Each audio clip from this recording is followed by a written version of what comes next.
पुरुषाय तुभ्यं भवदवोष्णेन तातप्यमानान् भुवि परं नाथमप्रेक्षमाणान् भुवनमान्येन च अन्येन दोष्णा भवतु भीर्मा इति नः सान्त्वयन्तं प्रणतवान् प्राणिनां प्राणभूतं प्रणतिभिः प्रीणये पूर्णबोधं तपो विद्या विरक्त्यादि सद्गुणौगाकरानहं वादिराजगुरून् वन्दे हयग्रीवपदाश्रयान् मूकोऽपि यत्प्रसादेन मुकुन्दशयनायते राजराजायते रिक्तो राघवेन्द्रं तमाश्रये अनवद्यात्मचारित्रं वादिकद्योतभास्करं विद्यामान्यगुरुं वन्दे विद्याविद्योतभास्वरं तपस्वाध्यायशुश्रूषा कृष्णपूजारतं मुनिं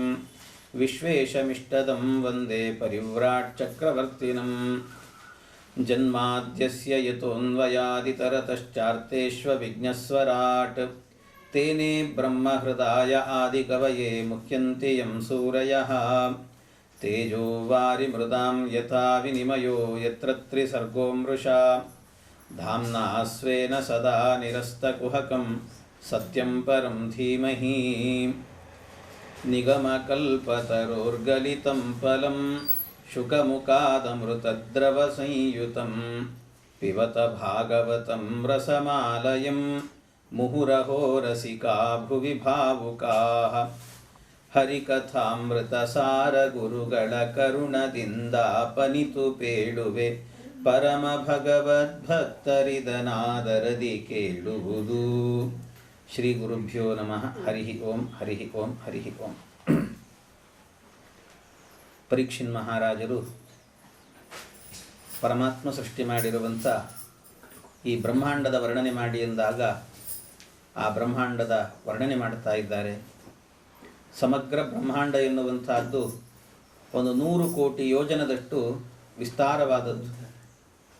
ಅದರ ಕರ್ಪರವೇನೆ 50 ಕೋಟಿ ಯೋಜನ, ಒಳಗೆ ಇರುವ ಜಾಗ 50 ಕೋಟಿ ಯೋಜನ. ಇಷ್ಟು ಇಂಥ ವಿಚಿತ್ರವಾಗಿರುವಂತಹ ಬ್ರಹ್ಮಾಂಡವನ್ನು ಸೃಷ್ಟಿ ಮಾಡಿದ್ದಾನೆ ಪರಮಾತ್ಮ. ಈ ಬ್ರಹ್ಮಾಂಡದ ಒಳಗೇನೆ ಎಲ್ಲ ಬರುತ್ತೆ. ಸಪ್ತ ಸಾಗರಗಳು, ಅದರಲ್ಲಿ ಲವಣ ಸಮುದ್ರ, ಘೃತ ಸಮುದ್ರ, ಇಕ್ಷು ಸಮುದ್ರ, ಕ್ಷೀರ ಸಮುದ್ರ, ದಧಿ ಸಮುದ್ರ, ಸ್ವಾದೋದಕ ಸಮುದ್ರ, ಎಲ್ಲ ಸಮುದ್ರಗಳು ಕೂಡ ಇದರ ಒಳಗೆ ಬರುತ್ತವೆ. ಒಳಗೆ ಎಲ್ಲವನ್ನು ಕೂಡ ಪರಮಾತ್ಮ ಸೃಷ್ಟಿ ಮಾಡಿದ್ದಾನಂತೆ ಭಗವಂತ. ನಾವು ಇರುವಂಥ ಏನು ಸ್ಥಳ ಇದೆ, ಇದು ಸುತ್ತಲೂ ಒಂದೊಂದು ಸಮುದ್ರ, ಮಧ್ಯದಲ್ಲಿ ಒಂದು ದ್ವೀಪ. ಸಮುದ್ರದ ಮಧ್ಯದಲ್ಲಿ ಇರುವ ಜಾಗಕ್ಕೆ ದ್ವೀಪ ಅಂತ ಕರೀತಾರೆ. ಆ ಸಮುದ್ರ ಸುತ್ತಲೂ ಸಮುದ್ರ ಅಂತಾದಾಗ ಮಧ್ಯದಲ್ಲಿ ಏನು ದ್ವೀಪ ಇರುತ್ತದೆ, ಹಾಗೆ ನಾವು ನಮ್ಮ ಸುತ್ತಲೂ ಇರುವಂತಹದ್ದು ಅಂತ ಹೇಳಿದರೆ ಮತ್ತೆ ಬೇರೆ ಬೇರೆ ಇದ್ದಾವೆ ದ್ವೀಪಗಳು. ನಾವಿರುವಂತಹದ್ದನ್ನು ಸರಿಯಾಗಿ ತಿಳ್ಕೊಳ್ಬೇಕು. ಮೊದಲು ನಾವು ಇರುವಂಥ ದ್ವೀಪ ಅಂತ ಹೇಳಿದರೆ ಅದು ಜಂಬೂ ದ್ವೀಪ ಅಂತ ಕರೀತಾರೆ. ನಮ್ಮ ಸುತ್ತಲೂ ಲವಣ ಸಮುದ್ರ ಇದೆ, ಅದು ಜಂಬೂ ದ್ವೀಪ ಅಂತ. ಈ ದ್ವೀಪಕ್ಕೆ ಯಾಕೆ ಆ ಹೆಸರು ಅಂತ ಹೇಳಿದರೆ ಅದಕ್ಕೂ ಒಂದು ಕಾರಣ ಇದೆ, ಭಾಗವತ ಹೇಳ್ತದೆ. ಏನು ಕಾರಣ ಅಂತ ಹೇಳಿದರೆ, ನಮ್ಮ ಉತ್ತರದ ದಿಕ್ಕಿನಲ್ಲಿ ಆಗಬೇಕಾದ್ರೆ ಒಂದು ಪರ್ವತ ಇದೆ ಅಂತೆ, ಅದಕ್ಕೆ ಮೇರು ಪರ್ವತ ಅಂತ ಹೆಸರು. ಆ ಮೇರು ಪರ್ವತ ಹೇಗಿದೆ ಅಂತ ಕೇಳಿದರೆ ಬುಗುರಿಯ ಆಕಾರದಲ್ಲಿ ಇದೆ ಅಂತೆ. ಬುಗುರಿ ಕೆಳಭಾಗದಲ್ಲಿ ನುಣುಪಾಗಿರುತ್ತದೆ, ಮೇಲೆ ವಿಸ್ತಾರವಾಗಿರುತ್ತದೆ. ಹಾಗೆ ಬುಗುರಿಯ ಆಕಾರದಲ್ಲಿ ಈ ಪರ್ವತ ಎನ್ನುವಂತಹದ್ದಿದೆ. ಅದು ಆ ಕಡೆ ಈ ಕಡೆ ಬ್ಯಾಲೆನ್ಸ್ ಆಗಬೇಕು ಅಂತ 4 ದಿಕ್ಕಿನಲ್ಲೂ ಕೂಡ ಅವಷ್ಟಂಬ ಪರ್ವತಗಳು, ಪಿಲ್ಲರ್ಗಳಿದ್ದಂತೆ ಇದ್ದಾವಂತೆ, ಅವಷ್ಟಂಬ ಪರ್ವತಗಳಿದ್ದಾವೆ. ಆಮೇಲೆ ಈ ಪರ್ವತ ಏನಿದೆ, ಈ ಮೇರು ಪರ್ವತ, ಈ ಮೇರು ಪರ್ವತದ ಮೇಲೆ ಆಗಬೇಕಾದ್ರೆ ಒಂದು ವೃಕ್ಷ ಇದೆ ಅಂತೆ, ಮರ, ದೊಡ್ಡ ಮರ. ಯಾವುದು ಅಂದರೆ ನೇರಳೆ ಮರ ಅಂತೆ, ನೇರಳೆ ಮರ. ಆ ನೇರಳೆ ಮರಕ್ಕೆ ಸಂಸ್ಕೃತದಲ್ಲಿ ಜಂಬು ಅಂತ ಕರೀತಾರೆ. ಅದು ಆ ನೇರಳೆ ಮರ ಎಷ್ಟು ದೊಡ್ಡದಿದೆ ಅಂದರೆ ಭಾರೀ ದೊಡ್ಡದು, ಅದರ ಗಾತ್ರ ಹೇಳಲಿಕ್ಕಾಗೋದಿಲ್ಲ, ಅಷ್ಟು ದೊಡ್ಡ ನೇರಳೆ ಮರ. ಆ ಗಿಡದಲ್ಲಿ, ಆ ಮರದಲ್ಲಿ ನೇರಳೆ ಹಣ್ಣು ಬಿಡ್ತಾವಂತೆ. ಆ ನೇರಳೆ ಹಣ್ಣು ಒಂದೊಂದು ಹೇಗಿರುತ್ತೆ ಅಂದರೆ ಒಂದೊಂದು ಹಣ್ಣು ಆನೆ ಗಾತ್ರದಲ್ಲಿ ಇರ್ತಾವಂತೆ. ಅಂಥ ಹಣ್ಣನ್ನು ಬಿಡುತ್ತದೆ. ಯಾರು ತಿನ್ನಬೇಕು ಅದನ್ನು? ತಿನ್ನೋರಿಲ್ಲ, ಯಾರಿಲ್ಲ. ಅದು ರಸ ತುಂಬುತ್ತಂತೆ, ಆ ಹಣ್ಣಿನಲ್ಲಿ ರಸ ತುಂಬಿಕೊಳ್ಳುತ್ತೆ. ರಸ ತುಂಬಿ ಅದು ಭಾರ ತಡಿಲಿಕ್ಕಾಗದೇನೆ ಮೇಲಿಂದ ಉದುರಿ ಬಿಡುತ್ತದಂತೆ ಕೆಳಗೆ. ಅದು ಕೆಳಗೆ ಬಿದ್ದಾಗ ಕೆಳಗೆ ಬಿದ್ದ ರಭಸಕ್ಕೆ ಆ ಪರ್ವತದ ಮೇಲೆ ಬಿದ್ದರೆ ಅದು ಒಡೆದು ಹೋಗುತ್ತಂತೆ. ಒಡೆದಾಗ ಅದರಿಂದ ರಸ ಹರಿಯುತ್ತದೆ. ಆ ರಸ ಹರಿದಾಗ ಅದು ಅಂಥ ಹಣ್ಣುಗಳು ಅನೇಕ ಬಿದ್ದು ಬಿದ್ದು ಬಿದ್ದು ರಸ ಹರಿದು ಹರಿದು ಹರಿದು ಅದು ಒಂದು ನದಿಯೇ ಆಗಿ ಹೋಗುತ್ತಂತೆ. ಆ ನದಿಗೆ ಹೆಸರು ಜಾಂಬೂ ನದ ಅಂತಲೇ ಹೆಸರದಕ್ಕೆ. ಹೀಗೆ ಜಾಂಬೂ ನದ ಅನ್ನುವಂಥ ನದಿ ಹರಿದು ಬಿಡುತ್ತದೆ. ಆ ನದಿ ಹರಿದಾಗ ಅದು ಮೇಲೆ ಪರ್ವತದಿಂದ ಕೆಳಗೆ ಬೀಳುತ್ತದೆ. ಕೆಳಗೆ ಬಿದ್ದಾಗ ಭೂಮಿಗೆ ಬೀಳುತ್ತದಂತೆ. ಭೂಮಿಯಲ್ಲಿ ಆ ನದಿ ಹರಿತಾ ಹೋಗ್ತದೆ. ಆ ನದಿ ಹರಿಬೇಕಾದ್ರೆ ಏನಾಗುತ್ತೆ, ಅದರ ಮೇಲೆ ಸೂರ್ಯನ ಕಿರಣ ಬೀಳುತ್ತದಂತೆ. ಆ ಸೂರ್ಯನ ಕಿರಣ ಬಿದ್ದಾಗ ಆ ನದಿ ಹರಿತಾ ಇರುವಾಗ ಮಣ್ಣಿಗೆ ನದಿಯ ನೀರು ಅಂದರೆ ನದಿಯ ಆ ಹಣ್ಣಿನ ರಸ ಅಂಟುಕೊಳ್ಳುತ್ತದೆ, ಸೂರ್ಯನ ಕಿರಣ ಬೀಳುತ್ತದೆ. ಇಷ್ಟೆಲ್ಲ ಆದಾಗ ಅಲ್ಲೊಂದು ಕೆಮಿಕಲ್ ರಿಯಾಕ್ಷನ್ ಆಗ್ತದಂತೆ. ಅದರಿಂದ ಭೂಮಿಯಲ್ಲಿ ಬಂಗಾರ ಎನ್ನುವಂಥದ್ದು ಹುಟ್ಟುತ್ತದೆ. ಬಂಗಾರ ಭೂಮಿಯಲ್ಲಿ ಹುಟ್ಟೋದು ಹೇಗೆ ಅಂದರೆ ಈ ಕ್ರಮದಲ್ಲಿ ಹುಟ್ಟುತ್ತದಂತೆ. ಆ ಬಂಗಾರವನ್ನೆಲ್ಲ ದೇವತೆಗಳೆಲ್ಲರೂ ಕೂಡ ತಮಗೆ ಆಭರಣಗಳು ಬೇಕು ಅಂತ ಮಾಡಿ ಹಾಕ್ಕೊಳ್ತಿರ್ತಾರಂತೆ. ಆದ್ದರಿಂದ ಸಂಸ್ಕೃತದಲ್ಲಿ ಬಂಗಾರಕ್ಕೆ ಜಾಂಬೂನದ ಅಂತಲೇ ಹೆಸರು. ಲಕ್ಷ್ಮೀದೇವಿಗೆ ಹೇಳುವಾಗ ವಾದಿರಾಜರು ಜಾಂಬೂನದ ಅಲಂಕೃತಾಮ್ ಅಂತ ಹೇಳ್ತಾರೆ. ಹಾಗಾಗಿ ಈ ರೀತಿ ಇದು ಮರ ಇರೋದು, ಇದು ಜಂಬೂ ವೃಕ್ಷ ಅಂತ ಕರೀತಾರೆ. ಆ ವೃಕ್ಷ ಇರುವ ಜಾಗದಲ್ಲಿ ದ್ವೀಪದಲ್ಲಿ ನಾವಿದ್ದೇವೆ ಅನ್ನೋದಕ್ಕೋಸ್ಕರ ಈ ದ್ವೀಪಕ್ಕೆ ಜಂಬೂ ದ್ವೀಪ ಅಂತ ಹೆಸರಂತೆ. ಹೀಗೆ ನಾವು ಸಂಕಲ್ಪದಲ್ಲಿ ಹೇಳುವಂಥ ಏನು ಜಂಬೂ ದ್ವೀಪ ಇದೆ, ಈ ಜಂಬೂ ದ್ವೀಪ ಅಂತ ಅರ್ಥ ಮಾಡ್ಕೊಳ್ಬೇಕು. ಹೀಗೆಲ್ಲ ಏನು ಸೃಷ್ಟಿ ನೋಡಿ, ಭಗವಂತನ ಸೃಷ್ಟಿ ಬಹಳ ವಿಚಿತ್ರ, ಅರ್ಥವೇ ಆಗೋದಿಲ್ಲಂತೆ. ಅಷ್ಟು ಅದ್ಭುತವಾದಂಥ ಸೃಷ್ಟಿಯನ್ನು ಮಾಡ್ತಾನೆ ಪರಮಾತ್ಮ. ಬಹುಚಿತ್ರ ಜಗತ್ ಬಹುದಾಕರಣ ಅಂತ ಆಚಾರ್ಯರು ಹೇಳಿದಂತೆ ಬಹಳ ವಿಚಿತ್ರವಾಗಿ ಸೃಷ್ಟಿ ಮಾಡಿದ್ದಾನೆ ಭಗವಂತ. ಇದು ಆ ಹಣ್ಣಿನ ರಸ ಬಿದ್ದು ಬಂಗಾರ ತಯಾರಾಗುವಂತೆ. ಮತ್ತು ಯಾರು ಇದನ್ನು ಟ್ರೈ ಮಾಡಲಿಕ್ಕೆ ಹೋಗಬಾರ್ದು. ಆಮೇಲೆ ನೇರಳೆ ಹಣ್ಣಿನ ಕಾಲ ಅಂತ ಹೋಗಿ ಹಣ್ಣು ತೊಗೊಂಬಂದು ಮನೆಯಲ್ಲಿ ಜ್ಯೂಸ್ ಮಾಡಿ ಅದನ್ನು ಮಾಡಿ ಮೇಲಿಟ್ಟು ಬಿಸಿಲಿಗಿಟ್ಟು ಮಣ್ಣು ಹಾಕಿಟ್ರೆ ಅಲ್ಲ ಬಂಗಾರ ಆಗಲಿಲ್ಲ ಆಚಾರ್ಯ ಅಂತ ಕೇಳಿದ್ರೆ ಏನು ಹೇಳಬೇಕು? ಅದಕ್ಕೆ ಹರಿ ಇಚ್ಛೆ ಅನ್ನೋದು ಕೂಡ ಬೇಕಂತೆ. ಭಗವಂತನಿಗೆ ಇಚ್ಛೆ ಬೇಕು. ಆ ವೃಕ್ಷಕ್ಕೆ ಮಾತ್ರ ಆ ಇಚ್ಛೆಯನ್ನು ಇಟ್ಟಿದ್ದಾನೆ ಪರಮಾತ್ಮ. ಅದಕ್ಕೋಸ್ಕರ ಅಲ್ಲಿ ಮಾತ್ರ ಬಂಗಾರ ಆಗುತ್ತೆ. ಇನ್ನು ಇದು ಜಂಬೂ ದ್ವೀಪ. ಇದು ಆದ ನಂತರ ಇದರ ಸುತ್ತಲೂ ಕೂಡ ಮತ್ತೆ ಸಮುದ್ರಗಳು ಬರ್ತವೆ. ಲವಣ ಸಮುದ್ರ, ಆಮೇಲೆ ಇಕ್ಷು ಸಮುದ್ರ, ಘೃತ ಸಮುದ್ರ, ಎಲ್ಲ ಸಮುದ್ರಗಳಿದ್ದಾವೆ. ಅದರಲ್ಲಿ ಹಾಗೆ ಒಂದು ಕ್ಷೀರ ಸಮುದ್ರ ಅಂತಲೂ ಬರ್ತದೆ. ಆ ಕ್ಷೀರ ಸಮುದ್ರ ಅನ್ನುವಂಥದ್ದೇನಿದೆ, ಕ್ಷೀರ ಸಮುದ್ರದಲ್ಲೇನೆ ಭಗವಂತನ ಒಂದು ಮನೆ ಇದೆ ಅಂತೆ. ಕ್ಷೀರ ಸಮುದ್ರದಲ್ಲಿ ಆ ಪರಮಾತ್ಮನ ಮನೆಯ ಹೆಸರೇನು ಅಂದರೆ ಶ್ವೇತದ್ವೀಪ ಅಂತ ಹೆಸರಂತದಕ್ಕೆ. ಆ ಶ್ವೇತದ್ವೀಪವನ್ನು ಮನೆ ಕಟ್ಟಿದ್ದಾನೆ ಭಗವಂತ. ಮನೆ ಕಟ್ಟಿಕೊಂಡು ಅಲ್ಲಿ ವಾಸ ಮಾಡ್ತಾನಂತೆ. ಅವನು ಹೇಗೆ ಮನೆ ಕಟ್ಟಿದ್ದಾನೆ ಅಂದರೆ ಅಲ್ಲೇನು ಸಿಮೆಂಟು ಇಟ್ಟಿಗೆ ಏನಿದೆ ಅಂತ ಕೇಳಿದರೆ ಏನಿಲ್ಲ, ಅದು ಕ್ಷೀರ ಸಮುದ್ರ. ಆ ಕ್ಷೀರ ಸಮುದ್ರದಲ್ಲಿ ಕೆನೆ ಇರ್ತದಲ್ಲ, ಕೆನೆಯಿಂದಲೇ ಮನೆ ಮಾಡಿದ್ದಾನಂತೆ ಭಗವಂತ. ಕೆನೆಯ ಮನೆ, ಅದು ಸುಂದರವಾಗಿರುವಂಥ ಮನೆ. ಹಾಗೆ ಕೆನೆಯ ಮನೆಯನ್ನು ನಿರ್ಮಾಣ ಮಾಡಿ ಒಳಗೆ ಭಗವಂತ ವಾಸ ಮಾಡ್ತಾನಂತೆ. ಇದನ್ನು ಶ್ವೇತದ್ವೀಪ ಅಂತ ಕರೀತಾರೆ. ಇದೆಲ್ಲ ಸ್ವಾಮಿಗಳೆಲ್ಲ ಪೂಜೆ ಮಾಡಬೇಕಾದ್ರೆ ಅವರ ಸಂಸ್ಥಾನ ಇರುತ್ತದೆ. 3 ಸ್ತರಗಳಿರ್ತಾವೆ ಅದರಲ್ಲಿ, ಒಂದೊಂದು 3 ಸ್ತರ. ಅದನ್ನು ಏನು ಅನುಸಂಧಾನ? ಅನಂತಾಸನ, ಶ್ವೇತದ್ವೀಪ, ವೈಕುಂಠ ಅಂತ ಅನುಸಂಧಾನ. ಹಾಗೆ ಒಂದೊಂದು ಕಡೆಯಲ್ಲಿ ದೇವರ ಒಂದೊಂದು ರೂಪಗಳಿದ್ದಾವೆ ಅಂತ. ಈ ಶ್ವೇತದ್ವೀಪದಲ್ಲಿ ಭಗವಂತ ಪದ್ಮನಾಭ ಅನ್ನುವ ರೂಪದಿಂದ ಇರ್ತಾನಂತೆ. ಆ ಪದ್ಮನಾಭ ಅನ್ನುವ ರೂಪದಿಂದ ಇರುವ ಭಗವಂತ ಅವನು ಅಲ್ಲೇನಾಗುತ್ತಂತೆ, ಈ ಮೋಕ್ಷಕ್ಕೆ ಹೋಗುವವರು ಅಂತ ಯಾರಿದ್ದಾರೆ, ಮೋಕ್ಷಕ್ಕೆ ಹೋಗುವವರೆಲ್ಲರೂ ಕೂಡ ಒಂದು ಸರ್ತಿ ಶ್ವೇತದ್ವೀಪಕ್ಕೆ ಹೋಗಿ ಅಲ್ಲಿರುವ ಭಗವಂತನ ದರ್ಶನ ಮಾಡಿ ಆಮೇಲೆ ಮೋಕ್ಷಕ್ಕೆ ಹೋಗೋದಂತೆ. ಅಂದರೆ ಬ್ರಹ್ಮದೇವರ ಜೊತೆಗೆ ಮೋಕ್ಷಕ್ಕೆ ಹೋಗಬೇಕು. ಬ್ರಹ್ಮದೇವರಿಗೆ 100 ವರ್ಷದ ಆಯುಷ್ಯ, ನಿನ್ನೆ ಹೇಳಿದ್ದೇನೆ. ಅವರ ಆಯುಷ್ಯ ಕಂಪ್ಲೀಟ್ ಆದಮೇಲೆ ನಾವೆಲ್ಲ ಸತ್ಯಲೋಕಕ್ಕೆ ಹೋಗಿ ಕೂತಿರಬೇಕು.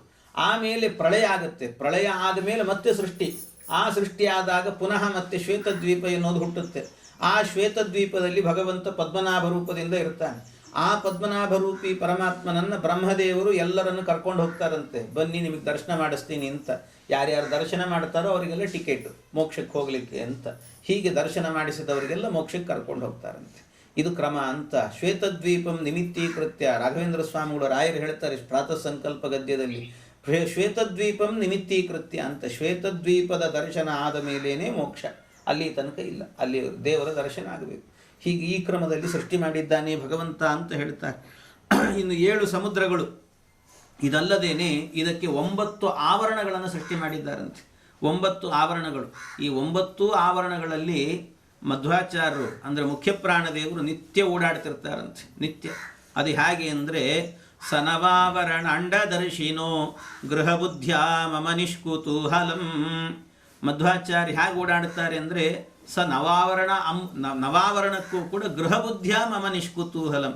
ನಾವು ಮನೆಯಲ್ಲಿದ್ದವರು ಅಡಿಗೆ ಮನೆ ಪಡಸಾಲೆ ಅಂತ ಓಡಾಡ್ತಿರ್ತೀವಲ್ಲ, ಹಾಗೆ ಏನೂ ಗೊತ್ತಿಲ್ಲ, ಅಡಿಗೆ ಮನೆಯಿಂದ ಪಡಸಾಲೆಗೆ ಬರಬೇಕಾದ್ರೆ ಏನು ಹೆದರ್ತೀವಿ ನಾವು ಬರಲಿಕ್ಕೆ, ಅನಾಯಾಸವಾಗಿ ಬರ್ತೀವಿ, ಓಡಾಡ್ತಿರ್ತೀವಿ. ಹಾಗೆ ಇಡೀ ನವಾವರಣದಲ್ಲೂ ಕೂಡ ಮಧ್ವಾಚಾರ್ಯ ಓಡಾಡ್ತಿರ್ತಾರಂತೆ. ವಾಯುದೇವರು ಆ ರೀತಿ ಓಡಾಡ್ತಾರೆ. ಗೃಹಬುದ್ಧ್ಯ ಮಮ ನಿಷ್ಕುತೂಹಲಂ ಅಂತ. ಆ ನವಾವರಣಗಳು ಒಂದೊಂದು ಆವರಣಗಳೇನಿದ್ದಾವೆ ಅದನ್ನು ಖಂಡಗಳು ಅಂತ ಕರೀತಾರೆ. ಒಂದೊಂದು ವರ್ಷ ಅಲ್ಲೆಲ್ಲ ಇರುವಂತಹದ್ದು ಖಂಡಗಳು. ಆ ಖಂಡಗಳಲ್ಲಾಗಬೇಕಾದ್ರೆ ಅದಕ್ಕೆಲ್ಲ ಹೆಸರು. ಮೊದಲನೇದ್ದೊಂದು ಖಂಡ ಇದೆ, ಇಲಾವೃತ ಖಂಡ ಅಂತ ಕರೀತಾರೆ. ಆ ಇಲಾವೃತ ಖಂಡದಲ್ಲಾಗಬೇಕಾದ್ರೆ ಭಗವಂತ ಸಂಕರ್ಷಣ ಅನ್ನುವ ರೂಪದಿಂದ ಇರ್ತಾನಂತೆ.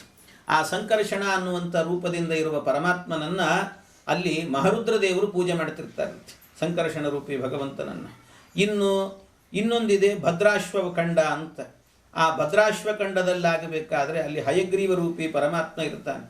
ಆ ಹಯಗ್ರೀವ ರೂಪಿ ಪರಮಾತ್ಮನನ್ನು ಭದ್ರಶ್ರವಸ್ ಅನ್ನುವಂಥ ದೇವತೆಗಳು ಅವರನ್ನು ಪೂಜೆ ಮಾಡ್ತಾರಂತೆ. ಇದಾದ ಮೇಲೆ ಇನ್ನೊಂದು ಹರಿಖಂಡ, ಹರಿವರ್ಷ ಖಂಡ ಅಂತ ಕರೀತಾರೆ. ಆ ಹರಿವರ್ಷ ಖಂಡದಲ್ಲಾಗಬೇಕಾದ್ರೆ ಪರಮಾತ್ಮ ನರಸಿಂಹ ರೂಪದಿಂದ ಇದ್ದಾನೆ. ಆ ನರಸಿಂಹ ದೇವರನ್ನು ಪ್ರಹ್ಲಾದರಾಜರೇ ಅರ್ಚಕರಾಗಿ ಪೂಜೆ ಮಾಡ್ತಿರ್ತಾರಂತೆ, ಅವರು ಪೂಜೆ ಮಾಡ್ತಾರೆ ಪ್ರಹ್ಲಾದರಾಜರು. ಇನ್ನೊಂದು ಕೇತುಮಾಲ ಖಂಡ ಅಂತಿದೆ. ಆ ಕೇತುಮಾಲ ಖಂಡದಲ್ಲಾಗಬೇಕಾದ್ರೆ ಪ್ರದ್ಯುಮ್ನ ನಾಮಕನಾದ ಭಗವಂತ ಇರ್ತಾನೆ. ಅಲ್ಲಿ ಲಕ್ಷ್ಮೀದೇವಿ ಅವಳೇ ಅರ್ಚಕಳಾಗಿ ಪೂಜೆ ಮಾಡ್ತಿರ್ತಾಳಂತೆ. ಮತ್ತೊಂದು ರಮ್ಯಕ ಖಂಡ ಅಂತಿದೆ. ಅಲ್ಲಿ ಮತ್ಸ್ಯನಾಮಕ ಪರಮಾತ್ಮ ಇರ್ತಾನೆ. ಆ ಭಗವಂತನನ್ನು ಮನು ಪೂಜೆ ಮಾಡ್ತಾನಂತೆ, ಮನ್ವಂತರಾಧಿಪತಿ. ಇನ್ನೊಂದು ಹಿರಣ್ಮಯ ಖಂಡ ಅಂತಿದೆ.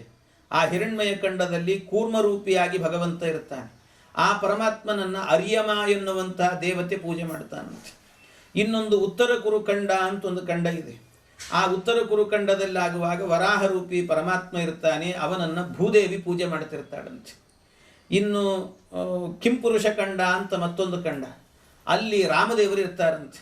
ಆ ರಾಮದೇವರನ್ನು ಹನುಮಂತ ದೇವರು ಪೂಜೆ ಮಾಡ್ತಿರ್ತಾರೆ. ಇನ್ನೊಂದು ಖಂಡ ಕೊನೆಗಿರುವಂತಹದ್ದು ನಾವಿರೋ ಖಂಡ, ಅದು ಭರತಖಂಡ ಅಂತ. ಈ ಭರತಖಂಡದಲ್ಲಿ ಯಾರಿದ್ದಾರೆ ಅಂದರೆ ಬದರಿ ನಾರಾಯಣ ಇದ್ದಾನಂತೆ ಪರಮಾತ್ಮ. ಇಲ್ಲಿ ಪೂಜೆ ಸ್ವೀಕಾರ ಮಾಡಲಿ. ಪೂಜೆ ಯಾರು ಮಾಡ್ತಾರೆ ಅಂದರೆ ನಾರದ ಮಹರ್ಷಿಗಳೇ ಅಲ್ಲಿ ಅರ್ಚಕರಂತೆ. ಬದರಿ ಕ್ಷೇತ್ರ ನಮ್ಮ ಭರತಖಂಡ ಅಂತ ಹೇಳಿದರೆ, ಇಡೀ ಭರತಖಂಡ ಎನ್ನುವಂತಹದ್ದು ನಾವು ಒಂದು ಮನೆ ಅಂತ ಚಿಂತನೆ ಮಾಡಬೇಕಂತೆ. ಮಂಡಯನ್ ಭರತ ಖಂಡಮ ಖಂಡಂ ನಾದಿರಾಯಣ ಪದೋತ್ರ ಪರೋಯಃ. ಸಮಗ್ರ ಭರತಖಂಡವನ್ನು ನಮ್ಮ ಮನೆ ಅಂತ ಚಿಂತನೆ ಮಾಡಬೇಕು. ಈ ಮನೆಯಲ್ಲಾಗಬೇಕಾದ್ರೆ ನಾವು ಒಂದು ಮನೆ ಅಂತ ಮಾಡಿಕೊಂಡ್ರೆ ಹಾಗಿರ್ತದೆ. ಪಡಸಾಲೆ ಇರ್ತದೆ, ಬೆಡ್ರೂಮ್ ಅಂತ ಇರ್ತದೆ, ಆಮೇಲೆ ಬೇರೆ ಬೇರೆ ಎಲ್ಲ ಅಡಿಗೆ ಮನೆ ಅಂತ ಇರ್ತದೆ, ಎಲ್ಲ ಬೇರೆ ಬೇರೆ ಒಂದೊಂದು ಹಾಲು ಅಂತ ಮಾಡ್ಕೊಂಡಿರ್ತೀವಿ, ಎಲ್ಲ ಮಾಡ್ಕೊಂಡಿರ್ತೀವಿ ಮನೆಯಲ್ಲಿ. ಹಾಗೆ ಎಲ್ಲ ಇದ್ದರೂ ಕೂಡ ಒಂದು ಇರಲಿಲ್ಲ ಅಂದರೆ ಅದು ಮನೆ ಅಲ್ಲ. ಏನು? ದೇವರ ಕೋಣೆ ಇರಬೇಕಂತೆ. ದೇವರ ಕೋಣೆ ಇರಲಿಲ್ಲ ಅಂದರೆ ಅದು ಹೇಗೆ ಮನೆ ಆಗುತ್ತೆ? ಆದ್ದರಿಂದ ದೇವರ ಕೋಣೆ ಅನ್ನೋದು ಕೂಡ ಒಂದು ಇರಬೇಕು. ಹಾಗೆ ಸಮಗ್ರ ಭರತಖಂಡ ಎನ್ನುವಂತಹದ್ದು ಒಂದು ಮನೆ ಅಂತ ಆದರೆ ಅದರಲ್ಲಿರುವಂಥ ದೇವರ ಕೋಣೆ ಯಾವುದು ಅಂತ ಹೇಳಿದರೆ ಬದರಿ ಕ್ಷೇತ್ರ ಅಂತ ಹೇಳಿದ್ದಾರೆ. ಬದರಿ ಕ್ಷೇತ್ರ ಎನ್ನುವಂತಹದ್ದು ದೇವರ ಕೋಣೆ ಅಂತ. ಯಾರಿಗಾದರೂ ಕೂಡ ಅವರ ಕುಲದೇವತೆ ಯಾರು ಅಂತ ಗೊತ್ತಿರಲಿಲ್ಲ ಅಂದರೆ ಬದರಿನಾರಾಯಣ ಅಂತ ಹೇಳ್ಕೊಳ್ಬೇಕಂತೆ. ಯಾಕೆ ಅಂದರೆ ನಾದಿರಾಯಣ ಪದೋತ್ರ ಪರೋಯಃ. ಆದಿನಾರಾಯಣ ಅಂತ ಕರೆಸಿಕೊಂಡ ಏನು ಬದರಿನಾರಾಯಣ ಇದ್ದಾನೆ ಅವನು ಎಲ್ಲರ ಕುಲದೇವತೆ. ನಾವು ಹೇಳ್ತಿರ್ತೇವೆ ಶ್ರೀನಿವಾಸ ಕುಲದೇವರು, ಅದು ಇದು ನರಸಿಂಹದೇವರು ಎಲ್ಲ, ಅವರೆಲ್ಲರಿಗೂ ಕುಲದೇವರು ಯಾರು ಅಂದರೆ ಬದರಿನಾರಾಯಣ ಅಂತ. ಹಾಗಾಗಿ ಬದರಿನಾರಾಯಣ ಎನ್ನುವಂಥವನು ಇಷ್ಟು ಇಡೀ ಸಮಗ್ರ ಮನೆ ಅಂತಾದರೆ ಆ ಮನೆಯಲ್ಲಾಗಬೇಕಾದರೆ ದೇವರ ಕೋಣೆ ಬದರಿ ಕ್ಷೇತ್ರ. ಮನೆಯಲ್ಲಿ ವಾಸ ಮಾಡ್ತಿದ್ದೀವಿ, ಮನೆಯಲ್ಲಿ ಅಡಿಗೆ ಮನೆಗೆ ಹೋಗ್ತೀವಿ, ಊಟ ಮಾಡ್ತೀವಿ, ಮಲಗ್ತೀವಿ, ಹೇಳ್ತೇವೆ, ಎಲ್ಲ ಮಾಡ್ತಿದ್ದೀವಿ. ಒಂದು ದಿವಸವೂ ಕೂಡ ದೇವ್ರ ಕೋಣೆಗೆ ಹೋಗಲಿಲ್ಲ ಅಂದರೆ ಏನು ಚಂದ ಹೇಳ್ರಿ. ಆದ್ದರಿಂದ ದೇವ್ರ ಕೋಣೆಗೆ ಹೋಗಬೇಕು. ದೇವ್ರ ಕೋಣೆಗೆ ಹೋಗಲಿಲ್ಲ ಅಂದರೆ ಇದು ಸರಿಯಾಗೋದಿಲ್ಲ. ಅದಕ್ಕೋಸ್ಕರವಾಗಿ ದೇವರ ಕೋಣೆಗೆ ಹೋಗಲಿಕ್ಕೋಸ್ಕರವಾಗಿ ಒಮ್ಮೆಯಾದರೂ ಕೂಡ ಜೀವನದಲ್ಲಿ ಬದರಿ ಕ್ಷೇತ್ರವನ್ನು ಪ್ರಯಾಣ ಮಾಡಬೇಕಂತೆ, ಯಾತ್ರೆ ಮಾಡಿ ಬರಬೇಕು ಅಂತ ಹೇಳ್ತಾರೆ. ಒಂದು ಸರ್ತಿ ಆದರೂ ಕೂಡ ಹೋಗಬೇಕು. ಅಲ್ಲಿ ಎಂಥ ಕ್ಷೇತ್ರ ಅದು ಅಂದರೆ ಮಧ್ವಾಚಾರ್ಯ ಹೇಳ್ತಾರೆ, ನೀದೃಶಂ ಸ್ಥಲಮಲಂ ಶಮಲಗ್ನಂ ನಾಸ್ಯ ತೀರ್ಥ ಸಲಿಲಸ್ಯ ಸಮಂ ವಾ ನಾಸ್ತಿ ವಿಷ್ಣು ಸದೃಶಂ ನನು ದೈವಂ ನಾಸ್ಮದುಕ್ತಿ ಸದೃಶಂ ಹಿತರೂಪಂ. ಮಧ್ವಾಚಾರ್ಯ ಹೇಳಿದ ಮಾತು. ನೀದೃಶಂ ಸ್ಥಲಮಲಂ ಶಮಲಗ್ನಂ, ಈ ಕ್ಷೇತ್ರಕ್ಕೆ ಸಮಾನವಾದಂಥ ಕ್ಷೇತ್ರ ಜಗತ್ತಿನಲ್ಲಿ ಇನ್ನೊಂದಿಲ್ಲ.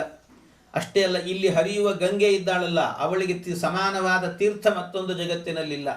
ಇನ್ನಷ್ಟೇ ಅಲ್ಲ, ಅದರ ಜೊತೆಗೆ ಇಲ್ಲಿರುವಂಥ ದೇವರೇನಿದ್ದಾನೆ ಸರ್ವೋತ್ತಮನಾದ ಹರಿ, ಅವನಿಗೆ ಸಮಾನವಾದ ದೇವರು ಮತ್ತೊಬ್ಬರಿಲ್ಲ.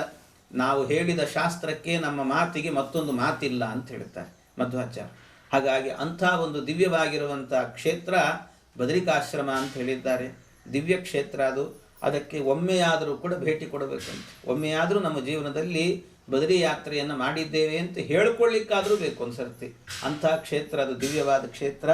ಅಲ್ಲಿ ಏನು ಮಾಡಿದರೂ ಕೂಡ ಅದು ಸಣ್ಣ ಕೆಲಸ ಮಾಡಿದರೂ ಮಹಾಪುಣ್ಯ. ಅಂಥ ಒಂದು ದಿವ್ಯ ಮಧ್ವಾಚಾರ್ಯ ಆಗಾಗ್ಗೆ ಅಲ್ಲಿಗೆ ಓಡಾಡ್ತಿದ್ರಂತೆ, ಮತ್ತೆ ಮತ್ತೆ ಹೋಗಿ ಬರ್ತಿದ್ರಂತೆ. ಅದಕ್ಕೆ ಮಧ್ವಾಚಾರ್ಯ ಈ ಕ್ಷೇತ್ರವನ್ನು ಹೇಳುವಾಗ ನೆನಪಿಗೆ ಬರ್ತದೆ ನನಗೆ. ಏನು ಅಂದರೆ, ಮಧ್ವಾಚಾರ್ಯರು ಓಡಾಡಿದ ಕ್ಷೇತ್ರ ಅನ್ನೋದಕ್ಕೋಸ್ಕರ ನಮ್ಮ ಗುರುಗಳು ಪೇಜಾವರ ಸ್ವಾಮಿಗಳು ಅಲ್ಲಿ ಮಧ್ವಾಚಾರ್ಯ ಎಲ್ಲಿ ವಾಸ ಮಾಡ್ತಿದ್ರು ಅಂದರೆ ಅನಂತ ಮಠದಲ್ಲಿ ವಾಸ ಮಾಡಿದ್ರು ಅಂತ ಅಲ್ಲಿ ಮಧ್ವವಿಜಯದಲ್ಲಿ ಉಲ್ಲೇಖ ಇದೆ. ಅದಕ್ಕೆ ಬದರಿಕಾಶ್ರಮದಲ್ಲಿ ನಮ್ಮ ಗುರುಗಳು ಮೊಟ್ಟ ಮೊದಲಿಗೆ ಅನಂತ ಮಠ ಅಂತ, ಪೇಜಾವರ ಮಠ ಅಂತ ಹೆಸರಿಡಲಿಲ್ಲ, ಅದಕ್ಕೆ ಅನಂತ ಮಠ ಅಂತಲೇ ಹೆಸರಿನಿಂದ ಒಂದು ಮಠವನ್ನು ಸ್ಥಾಪನೆ ಮಾಡಿದರು. ಅದರ ಜೊತೆಗೆ ಇವತ್ತಿಗೂ ನೀವೆಲ್ಲ ಹೋಗಿ ನೋಡಿದರೆ ಗೊತ್ತಾಗ್ತದೆ, ಬದ್ರಿನಾರಾಯಣನ ಪಕ್ಕದಲ್ಲೇನೆ ಸಣ್ಣದಾಗಿ ಒಂದು ರಾಮಾನುಜರು ಮತ್ತು ಶಂಕರಾಚಾರ್ಯರ ಪೂಜೆ ನಡೀತದಲ್ಲಿ ವಿಗ್ರಹ ಇದೆ ಸಣ್ಣ ಸಣ್ಣದು. ಅದಕ್ಕೆ ನಮ್ಮ ಕಾಲದಲ್ಲಿ ಸ್ವಾಮಿಗಳು ಬಹಳ ಹೋರಾಟವನ್ನು ಮಾಡಿದರು ಗುರುಗಳು. ಇಲ್ಲಿ ಅವ್ರದ್ದೆಲ್ಲ ವಿಗ್ರಹ ಇದೆ, ಹಾಗೆ ನಮ್ಮ ಮಧ್ವಾಚಾರ್ಯದ್ದು ಕೂಡ ಒಂದು ಇರಬೇಕಿಲ್ಲಿ ಅಂತ ಅದಕ್ಕೆ ಬಹಳ ಪ್ರಯತ್ನ ಮಾಡಿದರು. ಆದರೆ ಅದು ಆಗಲಿಲ್ಲ. ಆದರೆ ಸ್ವಾಮಿಗಳು ಒಂದು ಮಾತು ಹೇಳಿದರು, ಕೊನೆಗೆ ಅದು ಆಗೋದೇ ಇಲ್ಲ ಅನ್ನೋ ಸ್ಥಿತಿಗೆ ಬಂದಾಗ ಗುರುಗಳು ಹೇಳಿದ ಮಾತು, ಮಧ್ವಾಚಾರ್ಯರು ಅಂದರೆ ಬೇರೆ ಯಾವುದರಲ್ಲೂ ಇಲ್ಲ, ಅವರ ಶಾಸ್ತ್ರದ ರೂಪದಲ್ಲೇ ಇದ್ದಾರೆ. ಆದ್ದರಿಂದ ಅವರ ಈಗೇನು ನಾನು ಶ್ಲೋಕ ಹೇಳಿದೆ, ನೇದೃಶಂ ಸ್ಥಲಮಲಂ ಶಮಲಗ್ನಂ, ಇದನ್ನು ಕೆತ್ತಿಸ್ತೇನೆ, ಕೆತ್ತಿಸಿದ ನಂತರ ಇದನ್ನು ಈ ಪ್ರಾಕಾರದಲ್ಲಿ ಹಾಕಿದ್ರೆ ಸಾಕು, ಮಧ್ವಾಚಾರ್ಯ ಇದ್ದಂತೆ ಅಂತ ಹೇಳಿದರು. ಅವರ ಶಾಸ್ತ್ರ ಇದೆ ಅಂದರೆ ಮಧ್ವರಿದ್ದಂತೆ ಅಂತ ಅದನ್ನು ಕೆತ್ತಿಸಿ ಹಾಕಿಸಿದ್ದಾರೆ. ಈಗಲೂ ನೀವು ಯಾರಾದರೂ ಕೂಡ ಹೋದರೆ ಅದನ್ನು ನೋಡ್ಬೋದು, ಒಂದು ಸಣ್ಣ ಬೋರ್ಡಲ್ಲಿ ಕೆತ್ತಿಸಿ ಹಾಕಿಸಿದ್ದಾರೆ ಅದನ್ನು, ಆ ಕ್ಷೇತ್ರದ ಮಹಿಮೆ ಅಂತ. ಹೀಗೆ ಇಂಥ ದಿವ್ಯವಾಗಿರುವಂಥ ಕ್ಷೇತ್ರ ಇದು ಭರತಖಂಡ ಅಂತ ಹೇಳ್ತಾರೆ. ಒಟ್ಟು ನಾವು ಚಿಂತನೆ ಮಾಡಬೇಕು ಅಂತಾದರೆ ಬ್ರಹ್ಮಾಂಡ ಬಹಳ ವಿಸ್ತಾರವಾದದ್ದು, ಅದನ್ನು ವರ್ಣನೆ ಮಾಡಿ ಮುಗಿಸ್ಲಿಕ್ಕೆ ಸಾಧ್ಯ ಇಲ್ಲ. ಸಂಕ್ಷೇಪವಾಗಿ ಹೇಳ್ತೇನೆ. ಇಡೀ ಬ್ರಹ್ಮಾಂಡ ಎನ್ನುವಂಥದ್ದು ಹೇಗಿದೆ ಅಂತ ಚಿಂತನೆ ಮಾಡಬೇಕು ಅಂದರೆ ಅದನ್ನು ಹೇಳ್ತಾರೆ. ನಾವು ನಿತ್ಯ ಪೀಠ ಪೂಜೆಯನ್ನು ಮಾಡುತ್ತೇವೆ. ದೇವರ ಪೂಜೆ ಮಾಡಬೇಕಾದ್ರೆ ಅಲ್ಲಿ ವಿಷ್ಣುರಾಸನ ಭೂತಾಯ ದಿವ್ಯರತ್ನಮಯಾಯ ಚ ಪ್ರಧಾನ ಪುರುಷೇಶಾಯ ಮಹಾಪೀಠಾಯ ತೇ ನಮಃ ಅಂತ ಪೀಠ ಪೂಜೆ ಅಂತ ಮಾಡುತ್ತೇವೆ. ಪೀಠ ಪೂಜೆ ಅಂದರೆ ಅಷ್ಟೇ ಅಲ್ಲ, ಪೀಠ ಪೂಜೆ ಮಂತ್ರಾಕ್ಷತೆ ಹಾಕಿಬಿಟ್ರೆ ಆಗೋದಿಲ್ಲ ಪೀಠ ಪೂಜೆ. ಅದಕ್ಕೆ ಮಧ್ವಾಚಾರ್ಯರು ತಂತ್ರಸಾರದಲ್ಲಿ ಹೇಳಿದ ಕ್ರಮದಲ್ಲಿ ಮಾಡಬೇಕಂತೆ. ಅದು ಹೇಗೆ ಮಾಡಬೇಕು ಅಂತ ಹೇಳಿದರೆ ಅನುಸಂಧಾನಪೂರ್ವಕವಾಗಿ ಮಾಡಬೇಕಂತದನ್ನು. ಅನುಸಂಧಾನಪೂರ್ವಕವಾಗಿ ಅಂದರೆ ಹೇಗದು? ಇಡೀ ಪೀಠ ಪೂಜೆ ಅಂತ ಮಾಡಬೇಕು ಅಂತಾದರೆ ಅದಕ್ಕೊಂದು ಕ್ರಮ ಇದೆ. ಏನು? ಮೊಟ್ಟ ಮೊದಲಿಗೆ ಭಗವಂತ ಒಂದು ಕೂರ್ಮ ರೂಪದಲ್ಲಿದ್ದಾನಂತೆ. ಭಗವಂತ ಕೂರ್ಮ, ಅದಕ್ಕೆ ವಿಷ್ಣು ಕೂರ್ಮ ಅಂತ ಹೆಸರು. ಆ ಕೂರ್ಮಕ್ಕೆ ಒಂದು ಬಾಲ ಇದೆ ಅಂತೆ. ಸಾಮಾನ್ಯವಾಗಿ ಕೂರ್ಮಕ್ಕೆ ಬಾಲ ಇರುವುದಿಲ್ಲ, ಆ ಕೂರ್ಮಕ್ಕೆ ಮಾತ್ರ ಬಾಲ ಇದೆ ಅಂತೆ. ಆ ಬಾಲದಲ್ಲಿ ಭಗವಂತ ಇನ್ನೊಂದು ರೂಪದಿಂದ ಮತ್ತೆ ಕೂರ್ಮ ರೂಪದಿಂದಲೇ ಇದ್ದಾನಂತೆ. ಅದಕ್ಕೂ ಕೂಡ ವಿಷ್ಣು ಕೂರ್ಮ ಅಂತಲೇ ಹೆಸರು. ಅದಕ್ಕೂ ಒಂದು ಬಾಲ ಇದೆ. ಆ ಬಾಲದಲ್ಲಿ ವಾಯುದೇವರು ಕೂರ್ಮ ರೂಪದಿಂದ ಇದ್ದಾರೆ, ಅದಕ್ಕೆ ವಾಯುಕೂರ್ಮ ಅಂತ ಹೆಸರು. ಹೀಗೆ ವಾಯುದೇವರು ಕೂರ್ಮ, ಅದಕ್ಕೂ ಒಂದು ಬಾಲ ಇದೆ ಅಂತೆ. ಆ ಬಾಲದಲ್ಲಿ ಆಗಬೇಕಾದ್ರೆ 1000 ಹೆಡೆಗಳಿರುವಂತಹ ಶೇಷದೇವರು ಕೂತಿದ್ದಾರಂತೆ. ಆ ಶೇಷದೇವರು ಕೂತಿದ್ದಾರೆ. ಆ ಶೇಷದೇವರ ಒಂದು ಹೆಡೆಯ ಮೇಲೆ ಈ ಸಮಗ್ರ ಬ್ರಹ್ಮಾಂಡ ಎನ್ನುವಂತಹದ್ದು ಒಂದು ಸಣ್ಣ ಸಾಸಿವೆ ಕಾಳಿನಂತೆ ಇದೆ ಅಂತೆ. ಆ ಸಾಸಿವೆ ಕಾಳಿನಂತೆ ಇರುವ ಏನು ಬ್ರಹ್ಮಾಂಡ ಇದೆ, ಆ ಬ್ರಹ್ಮಾಂಡದ ಒಳಗೆ ಅಂತ ಬಂದಾಗ ಒಳಭಾಗದಲ್ಲಿ 50 ಕೋಟಿ ಯೋಜನದಷ್ಟು ಜಾಗ ಇದೆ. ಅದರಲ್ಲಿ ಎಷ್ಟೋ ನೀರಿನ ಭಾಗ ಎಲ್ಲ ಇದೆ, ಸೇರಿಕೊಂಡಿದೆ. ಅದರಲ್ಲಿ ಭೂಭಾಗ ಅಂತ ಇಟ್ಟುಕೊಳ್ಬೇಕು. ಆ ಭೂಭಾಗ ಅಂತ ಇಟ್ಟುಕೊಂಡಾಗ ಭೂಮಿಯಲ್ಲೂ ಕೂಡ ಒಂದೊಂದು ಖಂಡಗಳಿದ್ದಾವೆ.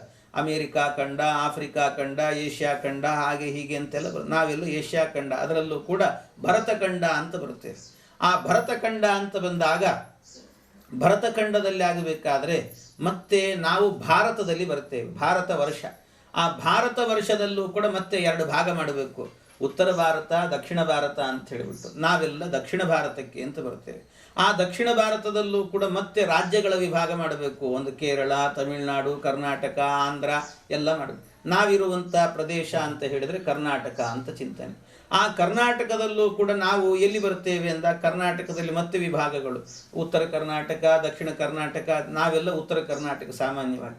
ಹಾಗಾಗಿ ಉತ್ತರ ಕರ್ನಾಟಕ ಅಂತ ಬಂದಾಗ ಉತ್ತರ ಕರ್ನಾಟಕದಲ್ಲೂ ಮತ್ತೆ ಎಲ್ಲಿ ಅಂದರೆ ಅದರಲ್ಲೂ ಹುಬ್ಬಳ್ಳಿ ಧಾರವಾಡ ಜಿಲ್ಲೆ.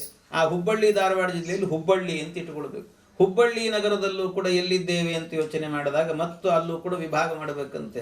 ಗೋಕುಲ್ ರೋಡ್ ಅಂತ ಬರಬೇಕು. ಆ ಗೋಕುಲ್ ರೋಡಲ್ಲೂ ಕೂಡ ಬರಬೇಕಾದ್ರೆ ಅಲ್ಲೂ ಕೂಡ ಮತ್ತೆ ಬೇರೆ ಬೇರೆ ಮನೆಗಳು, ಬೇರೆ ಬೇರೆ ದಾರಿಗಳು. ಅಲ್ಲಿ ಯಾವುದೋ ಒಂದು ಕಡೆಯಲ್ಲಿ ಬರಬೇಕು. ಅಲ್ಲಿ ಶ್ರೀನಿವಾಸ ಕೊರ್ಲಳ್ಳಿ ಅವರ ಮನೆ ಅಂತ ಚಿಂತನೆ ಮಾಡಬೇಕು. ಆ ಮನೆ ಅಂತ ಹೇಳಿ ಆ ಮನೆ ಒಳಗಡೆ ಒಂದು ದೇವರ ಕೋಣೆ, ಆ ದೇವರ ಕೋಣೆಯಲ್ಲಿ ಒಂದು ದೇವರ ಪೀಠ, ಆ ದೇವರ ಪೀಠದಲ್ಲೂ ಕೂಡ ಭಗವಂತ ಇದ್ದಾನೆ. ಆ ಭಗವಂತ ಯಾರು ಅಂದರೆ ಅಲ್ಲಿ ಕೂರ್ಮ ರೂಪದಿಂದ ಇದ್ನಲ್ಲ ಅವನೇ ನನ್ನ ಪೀಠದಲ್ಲೂ ಕೂಡ ಕೂತಿದ್ದಾನೆ, ನನ್ನಿಂದ ಪೂಜಾ ಸ್ವೀಕಾರ ಮಾಡುತ್ತಿದ್ದಾನೆ ಅಂತ ಅನುಸಂಧಾನ ಮಾಡಿಕೊಂಡು ಈಗ ವಿಷ್ಣುವರಾಸನ ಭೂತಾಯ ಅಂತ ಮಂತ್ರಾಕ್ಷತೆ ಹಾಕಿದರೆ ಅದು ಒಂದು ಸಣ್ಣ ಪೀಠ ಪೂಜೆ ಅಂತ ಕರೆಸಿಕೊಡುತ್ತದಂತೆ. ಇಷ್ಟು ಅನುಸಂಧಾನ ಅಂದರೆ ಪೀಠ ಪೂಜೆಯ ಹಿನ್ನೆಲೆ ಏನು ಅಂದರೆ ನಾನು ಮಾಡ್ತಾ ಇರುವ ಪೂಜೆ, ನಾನೊಬ್ಬ ಸಣ್ಣ ಹುಲುಮಾನವ, ನಾನೇನೂ ಅಲ್ಲ, ಆದರೆ ನನ್ನ ಪೂಜೆಯನ್ನೂ ಸ್ವೀಕಾರ ಮಾಡ್ತೀಯಲ್ಲೋ ಭಗವಂತ, ಏನು ಅದ್ಭುತ ನೀನು ಅಂತ. ಇಷ್ಟು ದೊಡ್ಡ ಪ್ರಪಂಚ ಸೃಷ್ಟಿ ಮಾಡಿದ್ದಿ, ನಾನು ಏನೂ ಅಲ್ಲ, ಒಂದು ಇರುವೇನೂ ಅಲ್ಲ ಅಂತ ಅದರಲ್ಲಿ ನನ್ನಿಂದಲೂ ಸ್ವೀಕಾರ ಮಾಡ್ತಿದ್ದಿ ಅಂದರೆ ನನ್ನನ್ನು ಅನುಗ್ರಹ ಮಾಡ್ತಿದ್ದಿ ಅಂತ ಅನುಸಂಧಾನ ಮಾಡಿಕೊಳ್ಳಬೇಕು. ಹೀಗೆ ಸಮಗ್ರ ಈ ಬ್ರಹ್ಮಾಂಡ ಎನ್ನುವಂಥದ್ದು ಹೀಗಿದೆ ಅಂತ ಇದರ ವರ್ಣನೆಯನ್ನೆಲ್ಲ ಮಾಡಿ ಇಷ್ಟು ಹೇಳುವಾಗ ಪರೀಕ್ಷಿನ್ ಮಹಾರಾಜರು ಕೇಳಿದರು, ಸ್ವಾಮಿ ಎಲ್ಲ ಬ್ರಹ್ಮಾಂಡದ ವರ್ಣನೆ ಮಾಡುತ್ತಾ ಇದ್ದೀರಿ, ಆದರೆ ಈ ಬ್ರಹ್ಮಾಂಡದಲ್ಲಿ ಎಲ್ಲೂ ಕೂಡ ನರಕವೇ ಕಾಣಲಿಲ್ಲಲ್ಲ ಅಂತ ಕೇಳಿದ್ರಂತೆ. ನರಕ ಕಾಣಲಿಲ್ಲಲ್ಲ ಅಂದಾಗ ಅದಕ್ಕೆ ಯಾಕೆ ಹೆದರ್ತಿದ್ದಿ, ನರಕ ಅಂತ ಯಾಕೆ ಕೇಳ್ತಾ ಇದ್ದಿ ಅಂತ ಕೇಳಿದರು. ಸುಮ್ಮನೆ ಕೂತ ಪರೀಕ್ಷಿತ್ ಆಗ ಯಾಕೆ ನೀನು ಸತ್ತ ಹಾವನ್ನು ಬ್ರಾಹ್ಮಣನ ಕೊರಳಿಗೆ ಹಾಕಿದ್ದೀಯಿ, ನಿನಗೆ ಯಾವ ನರಕ ಆಗುತ್ತೆ ಅಂತ ಹೆದರ್ತಾ ಇದ್ದೀಯೋ ಏನೋ ಅಂತ ಕೇಳಿದ್ರಂತೆ. ಅದಕ್ಕೆ ಹೌದು ಅನ್ನುವಂತೆ ತಲೆ ಅಲ್ಲಾಡಿಸಿದಾಗ ನರಕಗಳ ವರ್ಣನೆ ಮಾಡಿದರು. ಆ ನರಕಗಳ ವರ್ಣನೆಯನ್ನು ಮಾಡಿ ಅನೇಕ ನರಕಗಳು, ಬೇರೆ ಬೇರೆ ನರಕಗಳಿದ್ದಾವೆ, ಬಹಳ ನರಕಗಳು. ಅದು ಗರುಡ ಪುರಾಣಾದಿಗಳಲ್ಲೆಲ್ಲ ಬಹಳ ವಿಚಿತ್ರವಾದ ನರಕಗಳನ್ನು ವರ್ಣನೆ ಮಾಡಿದ್ದಾರೆ. ಅದರಲ್ಲಿ ಒಂದೊಂದು ನರಕ ಇದೆ ಅಂತೆ. ಒಂದು ಅಸಿಪತ್ರ ಅಂತ ಒಂದು ನರಕ ಇದೆ. ಇನ್ನು ಅದಷ್ಟೇ ಅಲ್ಲದೇನೆ ಬಹ್ವಾಪುರ ಅಂತ ಒಂದು ನರಕ ಇದೆ. ಇನ್ನು ಬಹ್ವಾಪದ ಅಂತ ಒಂದು ನರಕ, ಮತ್ತು ಅಷ್ಟೇ ಅಲ್ಲ ರೌರವ ಅಂತ ಒಂದು ನರಕ, ಮಹಾರೌರವ ಅಂತ ಒಂದು, ಕ್ರಿಮಿಭೋಜನ ಅಂತ ಒಂದು, ವೈತರಣಿ ಅಂತ ಒಂದು, ಈ ರೀತಿ ಅನೇಕ ನರಕಗಳು ಅವೆಲ್ಲವೂ ಕೂಡ.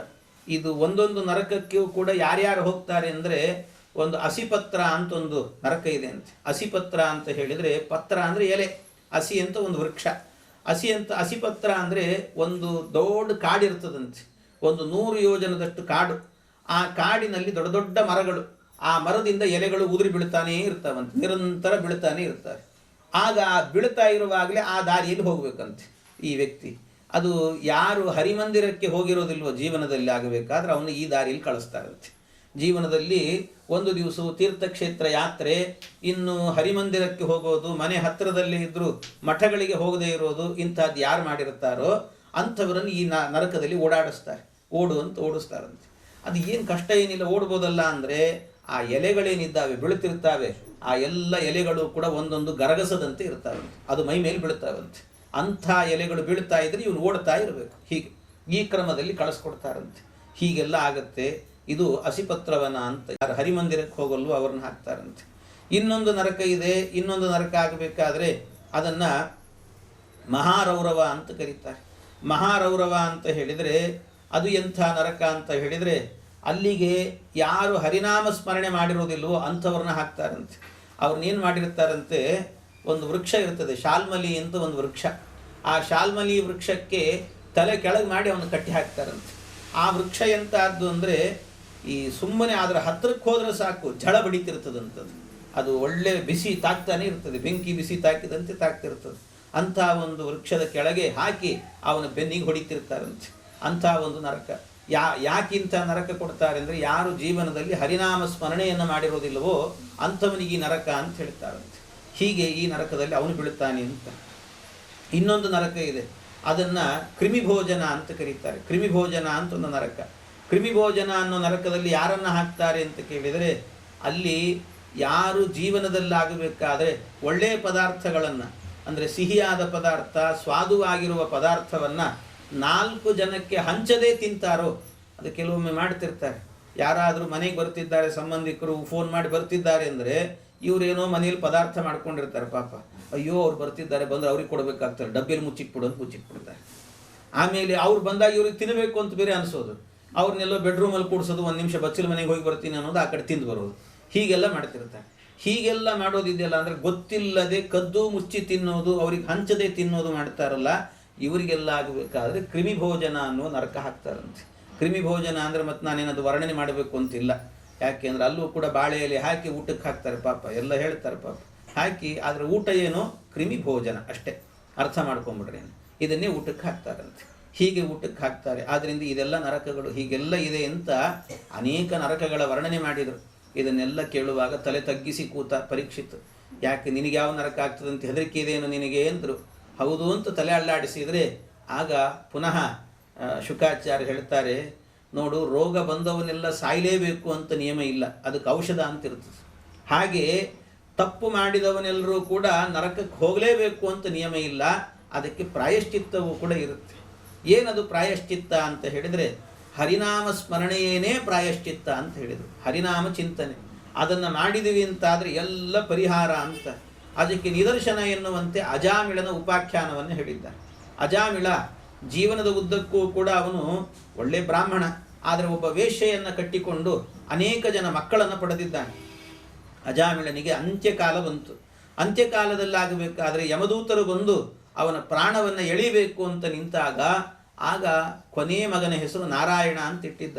ಆ ನಾರಾಯಣ ಎನ್ನುವ ಮಗನ ಹೆಸರನ್ನು ಕರೆಯಬೇಕು ಅಂತ ಗಾಬರಿಯಾಗಿ ಹೆಸರು ಕರೆಯುವಾಗ, ಇದು ನಾರಾಯಣ ಎನ್ನುವುದು ನನ್ನ ಮಗನ ಹೆಸರಲ್ಲ, ಪರಮಾತ್ಮನ ನಾಮ ಅಂತ ಚಿಂತನೆ ಬಂತಂತವನಿಗೆ. ಪರಮಾತ್ಮನ ನಾಮ ಅಂತ ಚಿಂತನೆ ಬಂದದ್ದೇ ತಡ, ವಿಷ್ಣುದೂತರು ಎಲ್ಲಿದ್ರೋ ಏನೋ ಓಡಿ ಬಂದು ಅವರೆಲ್ಲರೂ ಕೂಡ ಆ ಪರಮಾತ್ಮನನ್ನು, ಆ ಭಗವಂತನ ಅನುಗ್ರಹದಿಂದ ಬಂದು ಅವನನ್ನು ರಕ್ಷಣೆ ಮಾಡಿದ್ರಂತೆ. ಯಮದೂತರನ್ನು ಬಿಡಿಸಿದ್ರಂತೆ. ಯಮದೂತರಿಗೆ ಸಿಟ್ಟು ಬಂತು, ಗಲಾಟೆ ಮಾಡಿದರು. ಇವನು ನಮಗೆ ಸೇರಬೇಕಾದವನು, ಇವತ್ತು ನಮ್ಮ ಲಿಸ್ಟಲ್ಲಿ ಇವನ ಹೆಸರಿದೆ, ಇವನ್ನ ಕರ್ಕೊಂಡು ಹೋಗಬೇಕು, ಯಾಕೆ ಇವನ್ನ ಬಿಡ್ತಾ ಇಲ್ಲ ಅಂತ ಕೇಳಿದ್ರಂತೆ. ಕೇಳುವಾಗ ವಿಷ್ಣುದೂತರು ಹೇಳಿದರು, ಇಲ್ಲ, ಇವನು ನಮಗೆ ಸೇರಿದವನು, ಭಗವಂತನ ನಾಮಸ್ಮರಣೆ ಮಾಡಿದ್ದಾನೆ ಅಂತ. ಆಗ ನಾವು ಹೋಗಿ ಯಮದೇವರಿಗೆ ಕಂಪ್ಲೇಂಟ್ ಮಾಡ್ತೀವಿ ಅಂತ ಯಮದೂತರೆಲ್ಲ ಹೋದ್ರಂತೆ. ಯಮದೂತರು ಹೋಗಿ ಯಮದೇವರಿಗೆ ಕಂಪ್ಲೇಂಟ್ ಮಾಡಿದ್ರು, ಹೀಗೊಬ್ಬರು ಮನೆಗೆ ಹೋಗಿದ್ವಿ, ಅವನ್ನ ಬಿಡಲಿಲ್ಲ, ವಿಷ್ಣುದೂತರು ಬಂದು ಅವ್ರನ್ನ ಹಿಡ್ಕೊಂಡ್ಬಿಟ್ರು ಅಂತ ಹೇಳಿದಾಗ, ಆಗ ಆ ಯಮದೇವರು ಹೇಳಿದ್ರಂತೆ, ಅವ್ರ ಮನೆಗೆ ಯಾಕೆ ಹೋದ್ರಿ ನೀವು ಅಂತ ಕೇಳಿದ್ರಂತ. ಅವ್ರ ಮನೆಗೆ ಯಾಕೆ ಹೋದ್ರಿ ನೀವು, ಹೋಗಬಾರ್ದಿತ್ತು ಅಂದ್ರೆ. ಅಲ್ಲ, ನಮ್ಮ ಲಿಸ್ಟಲ್ಲಿ ಹೆಸರಿದೆ, ಅಲ್ಲ ಲಿಸ್ಟಲ್ಲಿ ಹೆಸರಿದ್ರೂ ಬಿಟ್ಬಿಡ್ಬೇಕು ಅವ್ರನ್ನ ಅಂತಂದ್ರಂತೆ. ಯಾಕೆ ಅಂದರೆ ಅವನ ಅಂತ್ಯಕಾಲದಲ್ಲಿ ಹರಿನಾಮ ಸ್ಮರಣೆ ಮಾಡಿದ್ದಾನೆ ಅಂತ, ಭಗವಂತನ ನಾಮಸ್ಮರಣೆ ಮಾಡಿದ್ದಾನೆ. ಪರಮಾತ್ಮನ ನಾಮಸ್ಮರಣೆ ಮಾಡಿದ್ರಿಂದ ಅವ್ರ ಮನೆಗೆ ಹೋಗಬಾರದು ಅಂತ. ಅದಕ್ಕೆ ಮತ್ತೆ ಯಾರ ಮನೆಗೆ ಹೋಗಬೇಕು ಹಾಗಾದರೆ? ನಮ್ಮ ಲಿಸ್ಟಲ್ಲಿ ಹೆಸರಿದ್ದವ್ರ ಮನೆಗೆ ಹೋಗಬಾರ್ದು ಅಂದರೆ ಯಾರ ಮನೆಗೆ ಹೋಗಬೇಕು ಅಂತ ಕೇಳಿದರೆ, ಅದಕ್ಕೆ ಹೇಳಿದರು, ಜಿಹ್ವಾನ ಭಕ್ತಿ ಭಗವದ್ಗುಣನಾಮಧೇಯಂ ಚೇತಶ್ಚ ನ ಸ್ಮರತಿ ತಚ್ಚರಣಾರವಿಂದಂ ಆಮೇಲೆ ಕೃಷ್ಣಾಯನೋ ನಮತಿ ಯಚ್ಚಿರಯೇ ಕದಾಪಿ ತಾನಾನ ಯದ್ವಮಸತೋ ಅಕೃತ ವಿಷ್ಣು ಕೃತ್ಯಾನ್. ಯಾರನ್ನು ಕರ್ಕೊಂಡು ಬರಬೇಕು? ಜಿಹ್ವಾನ ಭಕ್ತಿ ಭಗವದ್ ಗುಣನಾಮಧೇಯಂ. ಯಾರ ನಾಲಿಗೆ ಎನ್ನುವಂತಹದ್ದು ಒಂದು ದಿವಸವೂ ಕೂಡ ಪರಮಾತ್ಮನ ನಾಮಸ್ಮರಣೆ ಮಾಡಿಲ್ಲ ಭಕ್ತಿಯಿಂದ, ಅವನನ್ನು ಹೇಳ್ಕೊಂಡು ಬನ್ನಿ. ಅಷ್ಟೇ ಅಲ್ಲ, ಜೊತೆಗೆ ಇನ್ನೆಂಥವನು ಚೇತಶ್ಚ ನಸ್ಮರತಿ, ಪರಮಾತ್ಮನ ಪಾದವನ್ನು ಹೃದಯದಲ್ಲಿಟ್ಟುಕೊಂಡು ಯಾರು ಧ್ಯಾನ ಮಾಡಿಲ್ಲ ಅಂಥವನನ್ನು ಎಳೆದು ತನ್ನಿ. ಆಮೇಲೆ ಕೃಷ್ಣಾಯನೋ ನಮತಿ, ಯಾರು ದೇವಸ್ಥಾನಗಳಿಗೆ ಗುಡಿ ಗುಂಡಾರಗಳಿಗೆ ಹೋದಾಗ ಅಲ್ಲಿ ದೇವರಿಗೆ ತಲೆಬಾಗಿ ನಮಸ್ಕಾರ ಮಾಡಿಲ್ಲವೋ ಅವನ ಜುಟ್ಟು ಹಿಡಿದು ಎಳ್ಕೊಂಡು ಬನ್ನಿ ಅಂತ ಹೇಳಿದರು. ಆದ್ದರಿಂದ ಇಂಥವ್ರನ್ನ ಕರ್ಕೊಂಡು ಬರಬೇಕು ಅಂತ ಯಮದೇವರು ಆಜ್ಞೆ ಮಾಡಿದ್ರಂತೆ. ಆವತ್ತಿನಿಂದಲೂ ಯಮದೇವರು ಒಂದು ನಿಯಮ ಇಟ್ಕೊಂಡ್ಬಿಟ್ರಂತೆ. ಈ ಯಮದೂತರು ಇಬ್ಬಿಬ್ಬರು ಜೋಡಿ ಅವರು ಒಟ್ಟೊಟ್ಟಿಗೆ ಹೋಗ್ತಿರ್ತಾರೆ ಕರ್ಕೊಂಡು ಬರಲಿಕ್ಕೆ ಅಂತ, ಪ್ರಾಣ ಎಳ್ಕೊಂಡು ಬರಲಿಕ್ಕೆ ಅಂತ. ಆಗ ಯಮದೇವರು ಅವ್ರನ್ನ ಹೋಗಿ ತಡೆದು ನಿಲ್ಲಿಸ್ಬಿಟ್ಟು ಕೇಳ್ತಾರಂತ, ಅವರು ಎಲ್ಲಿಗೆ ಹೋಗ್ತಾ ಇದ್ದೀರಿ ಅಂತ ಕೇಳ್ತಾರಂತೆ. ಎಲ್ಲಿಗೆ ಹೋಗ್ತಿದ್ದೀರಿ, ಎಲ್ಲಿಗೆ ಅಂತ ಕೇಳಿ ಇಂಥವ್ರ ಮನೆಗೆ ಅಂತ ಹೇಳಿದರೆ, ಆಗ ಯಮದೇವರು ಹೇಳ್ತಾರೆ, ಅವ್ರ ಮನೆಗೆ ಹೋಗಬೇಡ್ರಿ ಅಂತಾರಂತವ್ರು.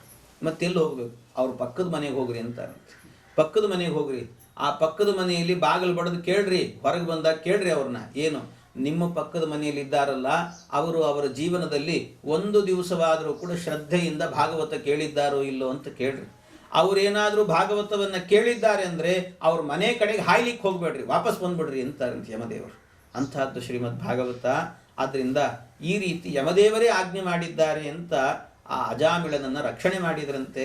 ಅದನ್ನೇ ಪರೀಕ್ಷಿನ್ ಮಹಾರಾಜರಿಗೆ ಹೇಳಿದರು ಶುಕಾಚಾರ್ಯರು, ನೀನು ಶುದ್ಧವಾಗಿ ಭಾಗವತವನ್ನು ಕೇಳುತ್ತಿದ್ದೆ, ಆದ್ದರಿಂದ ನಿನಗೂ ಕೂಡ ಯಮದೂತರ ಹತ್ತಿರಕ್ಕೆ ಬರೋದಿಲ್ಲ, ನೀನು ಯಾವ ಯಮಲೋಕಕ್ಕೂ ಹೋಗೋದಿಲ್ಲ, ನಿನಗೆ ಮೋಕ್ಷ ಎನ್ನುವುದು ಸಿಕ್ಕೇ ಸಿಗುತ್ತೆ ಅಂತ ಧೈರ್ಯವನ್ನು ತುಂಬಿದ್ರಂತೆ.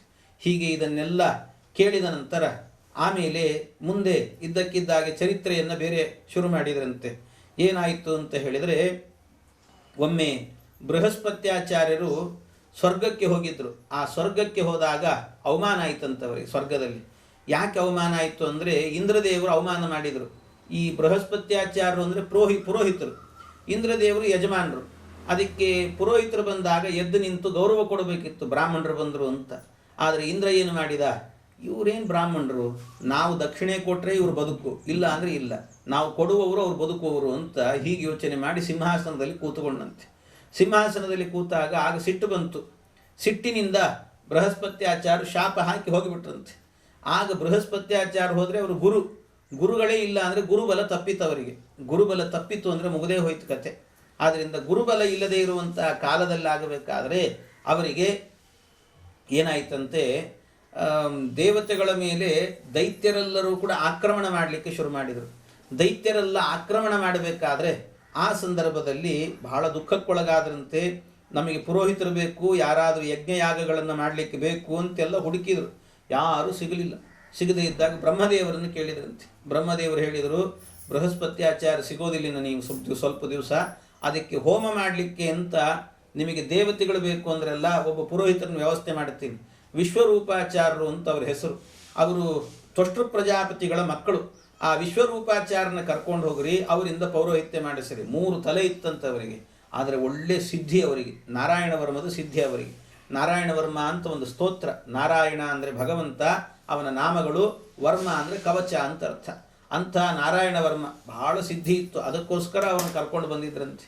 ನಾರಾಯಣ ವರ್ಮ ಅನ್ನುವಂಥ ಮಂತ್ರ ಏನಿದೆ ಭಾಗವತದಲ್ಲಿ ಹೇಳಿದ್ದು, ಇದನ್ನು ನಿತ್ಯ ಯಾರು ಪಾರಾಯಣ ಮಾಡ್ತಾರೋ ಅವರಿಗೆ ಯಾವ ಭಯವೂ ಹತ್ತಿರದಕ್ಕೆ ಬರೋದಿಲ್ಲ ಅಂತ ಹೇಳ್ತಾರೆ. ಯಾವ ಭಯವೂ ಇಲ್ಲ ಅವರಿಗೆ ಅಂತ. ಯಾಕೆ, ಎಷ್ಟು ಪವಿತ್ರವಾಗಿದೆ ಈ ನಾಮ ಅಂತ ಹೇಳಿದರೆ ನಾರಾಯಣ ವರ್ಮ ಎನ್ನುವಂಥದ್ದು.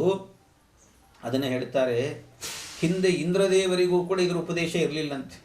ಇಂದ್ರದೇವರು ಏನು ಮಾಡಿದ್ರಂತೆ, ದದೀಚಿ ಮಹರ್ಷಿಗಳಿಗೆ ನಾರಾಯಣ ವರ್ಮದ ಸಿದ್ಧಿ ಇದೆ ಅಂತ ದದೀಚಿಗಳ ಬಳಿಗೆ ಹೋಗಿ ಉಪದೇಶ ಕೇಳಿದ್ನಂತೆ. ಉಪದೇಶ ಪಡೆದಾದ ಮೇಲೆ ಇಂದ್ರ ಹೇಳಿದ್ನಂತೆ, ಈ ಮಂತ್ರ ಮತ್ತಾರಿಗೂ ನೀವು ಉಪದೇಶ ಮಾಡಬೇಡ್ರಿ ಎಂದಂತೆ, ನನಗೆ ಮಾತ್ರ ಹೇಳ್ರಿ, ಇನ್ಯಾರಿಗೂ ಹೇಳಬೇಡ್ರಿ ಅಂತ. ಅದಕ್ಕೆ ಇಲ್ಲ, ಯಾಕೆ, ಬಂದವರಿಗೆಲ್ಲ ನಾನು ಹೇಳ್ತೀನಿ ಎಂದ್ರವರು, ನೀವು ಹೇಳಿದರೆ ನಿಮ್ಮ ತಲೆ ಕಡಿತೀನಿ ಎಂದಂತೆ ಇಂದ್ರ. ಏನು ಮಾಡಬೇಕು ದದೀಚಿಗಳು? ಆಯಿತು, ಸುಮ್ಮನಾದರು ಪಾಪ. ಆಮೇಲೆ ಅಶ್ವಿನಿ ದೇವತೆಗಳು ಬಂದ್ರಂತೆ. ಅಶ್ವಿನಿ ದೇವತೆಗಳು ಹೇಳಿದರು, ಅಶ್ವಿನಿ ದೇವತೆಗಳು ಅಂದರೆ ದೇವಲೋಕದ ಪುರೋಹಿತರು ಅಂತ, ವೈದ್ಯರು ಅಂತ ಅರ್ಥ. ದೇವಲೋಕದ ವೈದ್ಯರು, ಅವರಿಗೆ ಎಲ್ಲ ರೀತಿಯ ಶಸ್ತ್ರಚಿಕಿತ್ಸೆಯನ್ನು ಮಾಡಲಿಕ್ಕೂ ಗೊತ್ತಿತ್ತಂತವ್ರು. ಎಲ್ಲ ರೀತಿಯಿಂದಲೂ ಮಾಡ್ತಾ ಇದ್ರು ಅವರು, ಎಲ್ಲವನ್ನು ಕಲ್ತಿದ್ರು ಅವರು. ಎಂಥ ಆಪರೇಷನ್ ಇದ್ದರೂ ಕೂಡ ಅದನ್ನೆಲ್ಲ ಸಕ್ಸಸ್ ಮಾಡಿ ಹಾಕ್ತಿದ್ರು. ಹೀಗೆ ಇಂಥ ಒಬ್ಬ ಮಹನೀಯರು ಅವರು ಹೇಳಿದ್ರಂತೆ, ದದೀಚಿಗಳ ಹತ್ತಿರಕ್ಕೆ ಬಂದು, ಸ್ವಾಮಿ ನಮಗೆಲ್ಲ ಗೊತ್ತಿದೆ, ಸತ್ತಂಥ ವ್ಯಕ್ತಿ ಇನ್ನೇನು ಸಾಯ್ತಿದ್ದಾನೆ ಅಂದರೂ ಕೂಡ ಅವನು ಬದುಕಿಸ್ಬಿಡ್ತೀವಿ ಬೇಕಾದ್ರೆ, ಅಷ್ಟೆಲ್ಲ ಗೊತ್ತಿದೆ ನಮಗೆ. ಆದರೆ ಏನು ಮಾಡೋದು, ಕೆಲವರೆಲ್ಲ ಬಂದು ನಮಗೇನು ಹೇಳುತ್ತಾರೆ ಅಂದರೆ, ಸ್ವಾಮಿ ನನಗೆ ಭಯ ಆಗ್ತಾ ಇದೆ ಅಂತ ಹೇಳುತ್ತಾರೆ. ಅದಕ್ಕೇನು ಹೇಳಬೇಕು ಗೊತ್ತಲ್ಲ ನನಗೆ. ಇನ್ನು ಕೆಲವರು ದಾರಿಯಲ್ಲಿ ಹೋಗ್ತಿರ್ತಾರೆ, ಹೋಗುವಾಗ ಹಿಂದಿನಿಂದ ಬಸ್ ಬಂದು ಗುದ್ದಿ ಬಿಡುತ್ತೆ, ನನಗೆ ಹೆದರಿಕೆ ಆಗ್ತಾ ಇದೆ, ಸಾಯ್ತೀನಿ ಅಂತ ಹೆದರಿಕೆ ಅಂತ ಹೇಳ್ತಾರೆ. ಇದಕ್ಕೇನು ಔಷಧ ಕೊಡಬೇಕು ಗೊತ್ತಾಗ್ತಾ ಇಲ್ಲ. ಆದ್ದರಿಂದ ಕೆಲವರು ಭಯ, ಇನ್ನು ಕೆಲವು ಮಕ್ಕಳು ಹಾಸಿಗೆಯಲ್ಲಿ ಮಲಗಿರ್ತವೆ, ಬೆಚ್ಚಿಬಿಡ್ತಿರ್ತಾರೆ, ಅದು ಏನಾಗ್ತಾ ಇದೆ ಅಂತ ಗೊತ್ತಿಲ್ಲ. ಅದರಿಂದ ಇದಕ್ಕೆಲ್ಲ ಏನು ಔಷಧ ಕೊಡಬೇಕು ಅಂತ ನಮಗೆ ಗೊತ್ತಾಗ್ತಾ ಇಲ್ಲ ಅಂತ ಹೇಳಿದ್ದಕ್ಕೆ, ಇದಕ್ಕೆಲ್ಲ ಒಂದು ಔಷಧ ಅಂತ ಹೇಳಿದರೆ ನಿಮ್ಮ ಬಳಿ ಇರುವಂತಹ ನಾರಾಯಣ ವರ್ಮದ ಪಾರಾಯಣ ಅಂತ ಹೇಳಿದ್ರಂತೆ. ಆ ನಾರಾಯಣ ವರ್ಮದ ಪಾರಾಯಣವನ್ನು ಮಾಡಿದರೆ ಸಾಕು, ಸನ್ನಕ್ಕೆ ಭಯ ಆಗತೆ. ಭಯ ಬಂತು ಅಂದರೆ ನಾರಾಯಣ ವರ್ಮ ಪಾರಾಯಣ ಮಾಡಿರಿ ಅಂತ ಹೇಳ್ತಾರೆ. ಎಲ್ಲದಕ್ಕೂ ಕೂಡ ಔಷಧ ಇದು ಅಂತ ಹೇಳಿದ್ದಾರೆ, ಎಲ್ಲದಕ್ಕೂ ಔಷಧ. ಅಂಥ ಒಂದು ಔಷಧವನ್ನು ನಮಗೆ ಉಪದೇಶ ಮಾಡಿರಿ ಎಂದರು. ಅದಕ್ಕೆ ದದೀಚಿಗಳು ಹೇಳಿದರು, ಉಪದೇಶ ಮಾಡುವಂತೆ ಇಲ್ಲ, ಮಾಡಿದರೆ ಇಂದ್ರ ಬಂದು ನನ್ನ ತಲೆ ಕಡಿತಾನೆ, ಬೇಡ ಅಂದ್ರಂತೆ. ಅದಕ್ಕೆ ಅವ್ರು ಹೇಳಿದರು, ನೀವು ಉಪದೇಶ ಮಾಡಲಿಲ್ಲ ಅಂದರೆ ನಾವು ನಿಮ್ಮ ತಲೆ ಕಡಿತೀವಿ ಅಂದ್ರಂತವ್ರು. ಏನು ಮಾಡಬೇಕು? ಕಡೆಗೆ ಅವರೇ ಉಪಾಯ ಹೇಳಿದ್ರಂತೆ, ನಾವೆಲ್ಲ ಶಸ್ತ್ರಚಿಕಿತ್ಸೆ ಮಾಡಲಿಕ್ಕೆ ಗೊತ್ತು, ಮೊದಲೇ ನಿಮ್ಮ ತಲೆ ಕಡಿದು ಬಿಡ್ತೀವಿ, ಕಡಿದು ಒಂದು ಕಡೆಗೆ ಇಡ್ತೀವಿ, ಆಮೇಲೆ ನಿಮಗೆ ಕುದುರೆ ತಲೆ ಜೋಡಿಸ್ತೀವಿ, ಅವಾಗ ನೀವು ಉಪದೇಶ ಮಾಡಿರಿ, ಉಪದೇಶ ಮಾಡಿದ ಮೇಲೆ ಇಂದ್ರ ಬಂದು ಅದನ್ನು ಕಡಿಲಿ, ನಿಮ್ಮ ತಲೆ ಜೋಡಿಸ್ತೀವಿ ಅಂದ್ರಂತವ್ರು. ಅಂತೂ ಉಪಾಯ ಮಾಡಿದರು. ಉಪಾಯ ಮಾಡಿ ಅದೇ ರೀತಿ ಅವರು ಉಪದೇಶ ಪಡ್ಕೊಂಡ್ರಂತೆ. ಉಪದೇಶ ಪಡ್ಕೊಂಡ್ರು. ಇದರ ಮೂಲ ಅರ್ಥ ಏನು ಅಂದರೆ, ಕುದುರೆ ತಲೆಯಿಂದ ಅವರು ಉಪದೇಶ ಪಡೆದರು ಅಂತ ಹೇಳಿದರೆ ಸಾಕ್ಷಾತ್ ಇದನ್ನು ಹಯಗ್ರೀವ ನಾಮಕ ಪರಮಾತ್ಮನೇ ಉಪದೇಶ ಮಾಡಿದ ಅಂತ ಅರ್ಥ. ಹೀಗೆ ಭಗವಂತ ಉಪದೇಶ ಮಾಡಿರುವಂತಹದ್ದು ನಾರಾಯಣ ವರ್ಮ. ಇದನ್ನು ಪಾರಾಯಣ ಮಾಡಬೇಕು ಅಂತ, ಇದರ ಸಿದ್ಧಿ ಇದ್ದರೆ ಮುಗೀತು ಅಂತ ಹೇಳ್ತಾರೆ. ಆದರೆ ಇದು ಏನಾಯ್ತಂತೆ, ಈ ನಾರಾಯಣ ವರ್ಮವನ್ನು ಸಿದ್ಧಿ ಇತ್ತಲ್ಲ, ಇದು ಎಷ್ಟು ಅಂದರೆ ಆ ಮಂತ್ರಗಳೇ ಹೇಳ್ತಾರೆ. ಆ ಮಂತ್ರ ಹೇಳುವವನಿರ್ತಾನಲ್ಲ, ಆಕಸ್ಮಿಕವಾಗಿ ಆ ಮಂತ್ರವನ್ನು ಪಾರಾಯಣ ಮಾಡುವ ವ್ಯಕ್ತಿಯ ಪಾದ ಪಾಪಿಷ್ಠನಿಗೆ ತಾಗಿದರೆ ಆ ಪಾಪಿಷ್ಠನಲ್ಲಿರುವ ಪಾಪಗಳೆಲ್ಲ ಪರಿಹಾರ ಆಗೋಗುತ್ತಂತೆ. ಅದೆಲ್ಲವೂ ಕೂಡ ಪದಾವ ಸಂಸ್ಪೃಶೇತ್ ಸದ್ಯ ಸಾಧ್ವಸಾತ್ ಸವಿಮುಚ್ಯತೆ. ಪದಾವ ಸಂಸ್ಪೃಶೇತ್, ಅವನಿಗೆ ತಾಕಿದರೆ ಸಾಕು, ಎಲ್ಲ ಪರಿಹಾರ ಆಗುತ್ತೆ. ಎಂಥ ಮಂತ್ರ ನೋಡಿ, ಅದು ದಿವ್ಯವಾದದ್ದು. ಯಾವ ರೀತಿ ಹೇಳಿದ್ದಾರೆ, ಜಲೇಶು ಮಾಂ ರಕ್ಷತು ಮತ್ಸ್ಯ ಮೂರ್ತಿ ಯಾದೋ ಗಣೇಭ್ಯೋ ವರುಣಸ್ಯ ಪಾಶಾತ್ ಸ್ಥಳೇ ಚ ಮಾಯಾವಟು ವಾಮನೋ ವ್ಯಾತ್ ತ್ರಿವಿಕ್ರಮಖ್ಯೇವತು ವಿಶ್ವರೂಪಃ ದುರ್ಗೇಶ್ವಟು ವ್ಯಾಜಿಮಕಾದಿಷು ಪ್ರಭುಃ ಪಾಯಾನ್ ನೃಸಿಂಹೋ ಸುರಯೂತ ಪಾರಿಃ ವಿಮುಂಚತೋ ಯಸ್ಯ ಮಹಾಟ್ಟಹಾಸಂ ದಿಶೋ ವಿನೇದುರ್ನ್ಯಪತಂಶ್ಚ ಗರ್ಭಾಃ. ಇದನ್ನು ಕೇಳಿದ್ರು ಸಾಕು ಅಂತಾರೆ, ಅಂಥ ಪುಣ್ಯ ಇದು. ಜಲೇಶು ಮಾಂ ರಕ್ಷತು ಮತ್ಸ್ಯಮೂರ್ತಿ, ಒಂದೊಂದು ರೂಪದಿಂದ ಭಗವಂತ ರಕ್ಷಣೆ ಮಾಡ್ತಾನಂತೆ. ನಿತ್ಯ ನಾರಾಯಣ ವರ್ಮ ಪಾರಾಯಣ ಮಾಡ್ತಾ ಇದ್ದರೆ ಅದಕ್ಕೆ ಏನು ರಕ್ಷಣೆ ಮಾಡೋದಂದರೆ, ಹಾಗೆ ನಾವೆಲ್ಲೋ ತೀರ್ಥಕ್ಷೇತ್ರಕ್ಕೆ ಹೋಗ್ತೀವಿ, ತೀರ್ಥ ಸ್ನಾನ ಅಂತ ಹೋಗಿರ್ತೇವೆ, ನದಿಯಲ್ಲಿ ಸ್ನಾನಕ್ಕೆ ಅಂತ ಹೋಗಿರ್ತೀವಿ, ಜಾರಿ ಬಿದ್ದು ಬಿಡ್ತೀವಿ, ಸುಳಿಯಲ್ಲಿ ಸುತ್ಕೊಂಡು ಏನೋ ಆಗೇ ಬಿಡ್ತದೆ ಅನರ್ಥ. ಆದರೆ ಇನ್ನೇನು ಅನರ್ಥ ಆಗ್ತಾ ಇದೆ ಅನ್ನಬೇಕಾದ್ರೆ, ಮುಳುಗಿ ಹೋಗಿದ್ದೇವೆ ಅನ್ನಬೇಕಾದ್ರೆ ನಿತ್ಯ ನೀವು ನಾರಾಯಣ ವರ್ಮದ ಪಾರಾಯಣ ಮಾಡಿದರೆ ಅದರಲ್ಲಿ ಏನಾಗುತ್ತಂತೆ, ಜಲೇಶು ಮಾಂ ರಕ್ಷತು ಮತ್ಸ್ಯಮೂರ್ತಿ, ಭಗವಂತನೇ ಮತ್ಸ್ಯ ರೂಪದಿಂದ ಬಂದು ನೀರಲ್ಲಿ ಮುಳುಗುತ್ತಾ ಇದ್ರೂ ಕೂಡ ನಮ್ಮನ್ನು ದಡ ಹಾಯಿಸಿ ಹೋಗ್ತಾನಂತೆ ಪರಮಾತ್ಮ. ಇದು ನಾರಾಯಣ ವರ್ಮದ ಶಕ್ತಿ ಅಂತ ಹೇಳ್ತಾರೆ. ಜಲೇಶು ಮಾಂ ರಕ್ಷತು ಮತ್ಸ್ಯಮೂರ್ತಿ, ಇದು ಈ ರೀತಿ. ಇನ್ನು ಕೆಲವರು ನೆಲದಲ್ಲಿ ಓಡಾಡ್ತಿರ್ತಾರೆ, ಮನೆಯಲ್ಲಿ ಓಡಾಡ್ತಿರ್ತಾರೆ, ಬಚ್ಚಲ ಮನೆಗೆ ಹೋಗಿರ್ತಾರೆ, ಇನ್ನೇನು ಬರಬೇಕು ಅಂತಿರ್ತಾರೆ, ಎಡಿ ಬಿದ್ದುಬಿಡ್ತಾರೆ. ಅವ್ರ ಕಥೆ ಮುಗಿಲಿಕ್ಕೆ ಅಷ್ಟೇ ಸಾಕಿನ, ಅಷ್ಟಾದ್ರೇ ಹೋಗ್ತಿರ್ತಾರೆ, ಅವ್ರ ಮುಗಿದು ಹೋಯ್ತು ಇವ್ರ ಕಥೆ ಅಂತ ಅನ್ನುವಂತೆ ಹೋಗ್ತಿರ್ತಾರೆ. ಹಾಗಾಗ್ತಿರ್ತದೆ. ಅಂಥ ಸಂದರ್ಭ ನಿತ್ಯ ನಾರಾಯಣ ವರ್ಮ ಪಾರಾಯಣ ಮಾಡಿ. ಅದರಿಂದ ಏನಾಗುತ್ತೆ, ಸ್ಥಳೇ ಚ ಮಾಯಾ ವಟು ವಾಮನೋವ್ಯಾತ್, ವಟುರೂಪಿಯಾದಂಥ ವಾಮನರೂಪಿ ಭಗವಂತ ಸ್ಥಳದಲ್ಲಿ ನಮ್ಮನ್ನು ರಕ್ಷಣೆ ಮಾಡ್ತಾನಂತೆ. ಇಲ್ಲ, ನಾವು ಸ್ಥಳದಲ್ಲಿ ಇರೋದೇ ಇಲ್ಲ, ಬರೀ ಅಮೇರಿಕಾ ಫಾರಿನ್ನು ಅದು ಇದು ಅಂತ ಫ್ಲೈಟಲ್ಲೇ ಜಾಸ್ತಿ ಇರ್ತೀವಿ ಅಂದರೆ ಅದಕ್ಕೂ ಹೆದರಬೇಡ್ರಿ. ತ್ರಿವಿಕ್ರಮಖ್ಯೇವತು ವಿಶ್ವರೂಪಃ, ನಾವು ಆಕಾಶದಲ್ಲಿ ಹೆಚ್ಚು ಸಂಚಾರ ಮಾಡ್ತೇವೆ ಅಂದರೆ ಅಲ್ಲಿ ತ್ರಿವಿಕ್ರಮ ರೂಪಿಯಾದಂಥ ಪರಮಾತ್ಮ ರಕ್ಷಣೆ ಮಾಡ್ತಾನೆ ಅಂತ. ಹೀಗೆ ಭಗವಂತನ ಅನೇಕ ರೂಪಗಳೆಲ್ಲವೂ ಕೂಡ ಇದ್ದಾವೆ ಇದರಲ್ಲಿ ಹೇಳಿರುವಂಥದ್ದು ನಾರಾಯಣ ವರ್ಮದಲ್ಲಿ. ಇಂಥ ಅನೇಕ ರೂಪಗಳಿಂದಾಗಿ ನಿತ್ಯ ನಿರಂತರವಾಗಿ ನಮ್ಮನ್ನು ರಕ್ಷಣೆ ಮಾಡ್ತಿರ್ತಾನೆ ಪರಮಾತ್ಮ. ಆದ್ದರಿಂದ ಈ ರೂಪಗಳನ್ನೆಲ್ಲ ಪ್ರತಿನಿತ್ಯವೂ ಕೂಡ ಚಿಂತನೆ ಮಾಡಬೇಕು ಹೀಗೆ ಅಂತ ಹೇಳಿದ್ದಾರೆ. ಇದನ್ನೆಲ್ಲ ಒಳ್ಳೆ ಸಿದ್ಧಿ ಇತ್ತು ಇವರಿಗೆ, ವಿಶ್ವರೂಪಾಚಾರ್ಯರಿಗೆ. ಅದಕ್ಕೆ ಅವರನ್ನೇ ಪುರೋಹಿತರು ಮಾಡಿಕೊಂಡ್ರು. ಅವರನ್ನೇ ಪುರೋಹಿತರನ್ನಾಗಿ ಮಾಡಿಕೊಂಡ್ರಂತೆ. ಪುರೋಹಿತರನ್ನು ಮಾಡಿಕೊಂಡು ವಿಶ್ವರೂಪಾಚಾರ್ಯರಿಂದ ಹೋಮ ಮಾಡಿಸಿದರು.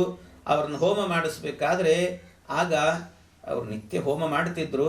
ಮಾಡುವಾಗ ಇಂದ್ರನಿಗೆ ಡೌಟ್ ಬಂತಂತೆ. ಯಾಕೆ ಅಂದರೆ ಇವರು ಯಾವ ಹೋಮ ಮಾಡ್ತಿದ್ರು ಅದೇ ಹೋಮವನ್ನು ಹಿಂದೆ ಬೃಹಸ್ಪತ್ಯಾಚಾರ್ಯರು ಮಾಡ್ತಿದ್ರು.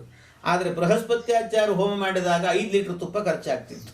ಇವರು ಹೋಮ ಮಾಡಿದರೆ 10 ಲೀಟ್ರ್ ಖರ್ಚು ಮಾಡ್ತಿದ್ರಂತೆ. ಅವನಿಗೆ ಡೌಟ್ ಬಂತು, ಯಾಕೆ ಜಾಸ್ತಿ ಖರ್ಚು ಮಾಡ್ತಿದ್ದಾರಲ್ಲ ಅಂತ. ಹಾಗೆ ಡೌಟ್ ಬಂದು ಕೂಡಲೇ ಏನು ಮಾಡಿದ್ರಂತೆ, ನೋಡಿದ್ರು, ಗಮನಿಸಿದರು. ಏನು ಅಂತ ನೋಡಿದರೆ ಈ ವಿಶ್ವರೂಪಾಚಾರ್ಯರು ದೇವತೆಗಳಿಗೆ ಆಹುತಿ ಕೊಡ್ತಾ ಮಧ್ಯದಲ್ಲಿ ದೈತ್ಯರಿಗೆ ಆಹುತಿ ಕೊಡ್ತಾ ಇದ್ರಂತೆ. ಆ ದೈತ್ಯರಿಗೆ ಆಹುತಿ ಕೊಡ್ತಾ ಇದ್ರಿಂದ ಇಂದ್ರದೇವರಿಗೆ ಸಿಟ್ಟು ಬಂತು. ಸಿಟ್ಟಿನಿಂದ ಹೋಗಿ ಅವರ ತಲೆಯನ್ನೇ ಕಡಿದು ಬಿಟ್ರಂತ ಒಂದ್ಸರ್ತಿ. ಅವರಿಗೆ ಬ್ರಹ್ಮಹತ್ಯಾ ದೋಷ, ಬ್ರಹ್ಮಹತ್ಯಾ ಬಂದು ಕೂಡಲೇ ಅದನ್ನೆಲ್ಲ ಕಡೆ ಹಂಚಿದ್ರು, ಬೇರೆ ಬೇರೆ ಕಡೆ ಹಂಚಿದ್ರು ಇಂದ್ರದೇವರು.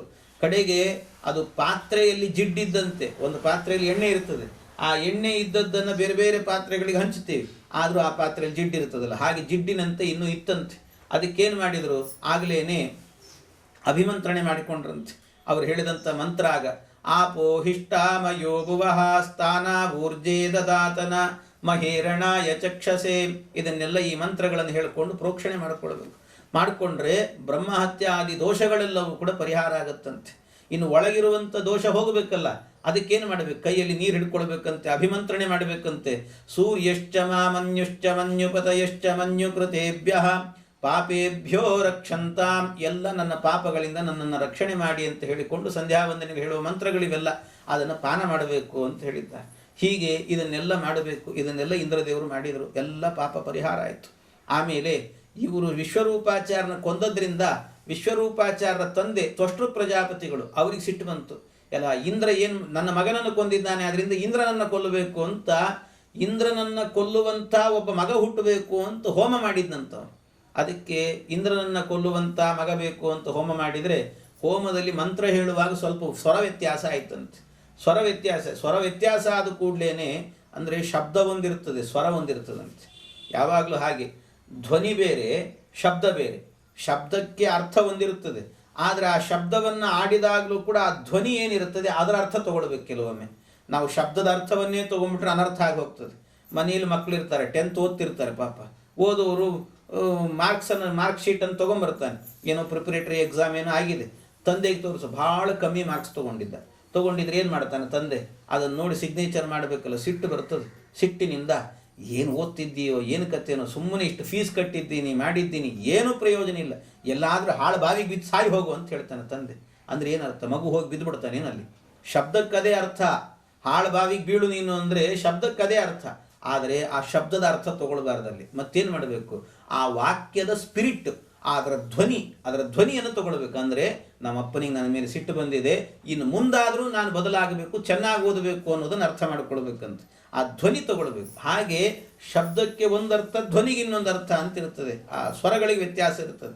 ಹಾಗೆ ಸ್ವರವನ್ನು ಹೇಳಬೇಕಾದ್ರೆ ಇಂದ್ರನನ್ನು ಕೊಲ್ಲುವ ಮಗ ಹುಟ್ಲಿ ಅಂತ ಹೇಳುವಾಗ ಸ್ವರ ವ್ಯತ್ಯಾಸ ಮಾಡಿದರು.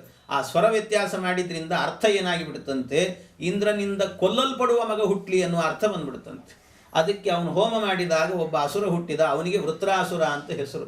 ಆ ವೃತ್ರ ಹುಟ್ಟಿದ ಕೂಡಲೇ ಅವನು ದೇವತೆಗಳ ವಿರುದ್ಧವಾಗಿ ಯುದ್ಧಕ್ಕೆ ಹೋದ, ಯುದ್ಧವನ್ನು ಮಾಡಲಿಕ್ಕೆ ನಿಂತ. ಆದರೆ ಮಹಾಭಕ್ತ, ಹರಿಭಕ್ತ, ಆದರೆ ಹಿಂದಿನ ಜನ್ಮದಲ್ಲಿ ಹರಿಭಕ್ತನಾಗಿದ್ದ. ಅವನು ಬಂದು ಜೋರಾಗಿ ಯುದ್ಧ ಮಾಡಿದಂತೆ ಇಂದ್ರಾದಿ ದೇವತೆಗಳ ಜೊತೆಗೆ.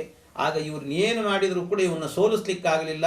ಕಡೆಗೆ ಬ್ರಹ್ಮದೇವರನ್ನು ಕೇಳಿದಾಗ ಬ್ರಹ್ಮದೇವರು ಹೇಳುತ್ತಾರೆ, ಯಾರಿಗೆ ನಾರಾಯಣ ವರ್ಮದ ಸಿದ್ಧಿ ಇದೆಯೋ ಆ ಸಿದ್ಧಿ ಇರುವಂತಹ ಅವರ ಬೆನ್ನಿನ ಮೂಳೆಯನ್ನು ತಗೊಳ್ರಿ, ಆ ಮೂಳೆಯಿಂದ ಒಂದು ಆಯುಧ ಮಾಡ್ರಿ, ಅದರಿಂದ ಇವನನ್ನು ಚುಚ್ಚಿಕೊಂಡ್ರೆ ಸಾಯ್ತಾನೆ ವೃತ್ರ ಅಂತ ಹೇಳಿದ್ರಂತೆ. ಆಗ ಯಾರನ್ನ ಕೇಳಬೇಕು, ದದೀಚಿಗಳನ್ನೇ ಕೇಳಿದ್ರಂತೆ. ದದೀಚಿಗಳು ಎಂಥ ಮಹಾತ್ಮರು ಅಂದರೆ, ಅವರು ಲೋಕ ಕಲ್ಯಾಣ ಅಂದರೆ ದೇವತೆಗಳಿಗೆ ಒಳ್ಳೆಯದಾಗತ್ತೆ ಅಂದರೆ ಇದು ಲೋಕ ಕಲ್ಯಾಣ. ಲೋಕ ಕಲ್ಯಾಣಕ್ಕೋಸ್ಕರ ನನ್ನ ದೇಹತ್ಯಾಗವನ್ನು ಮಾಡಲಿಕ್ಕೂ ಸಿದ್ಧ ನಾನು ಅಂತ ಅವರ ಮೂಳೆಯನ್ನೇ ತೆಗೆದುಕೊಟ್ರಂತೆ. ಪ್ರಾಣತ್ಯಾಗವನ್ನು ಮಾಡಿ ಮೂಳೆಯನ್ನು ಕೊಟ್ಟರು. ಆ ಮೂಳೆಯನ್ನು ಹಿಡ್ಕೊಂಡು ಬಂದು ಅದರಿಂದ ಯುದ್ಧ ಮಾಡಿದರು ಈ ಇಂದ್ರದೇವರು. ಯುದ್ಧ ಮಾಡುವಾಗ ಆ ವೃತ್ರಾಸುರ ಇಂದ್ರನನ್ನು ನುಂಗಿ ಹಾಕಿದ್ನಂತೆ. ಹೊಟ್ಟೆ ಒಳಗೆ ಕೂತಿದ್ದಾರೆ ಇಂದ್ರದೇವರು.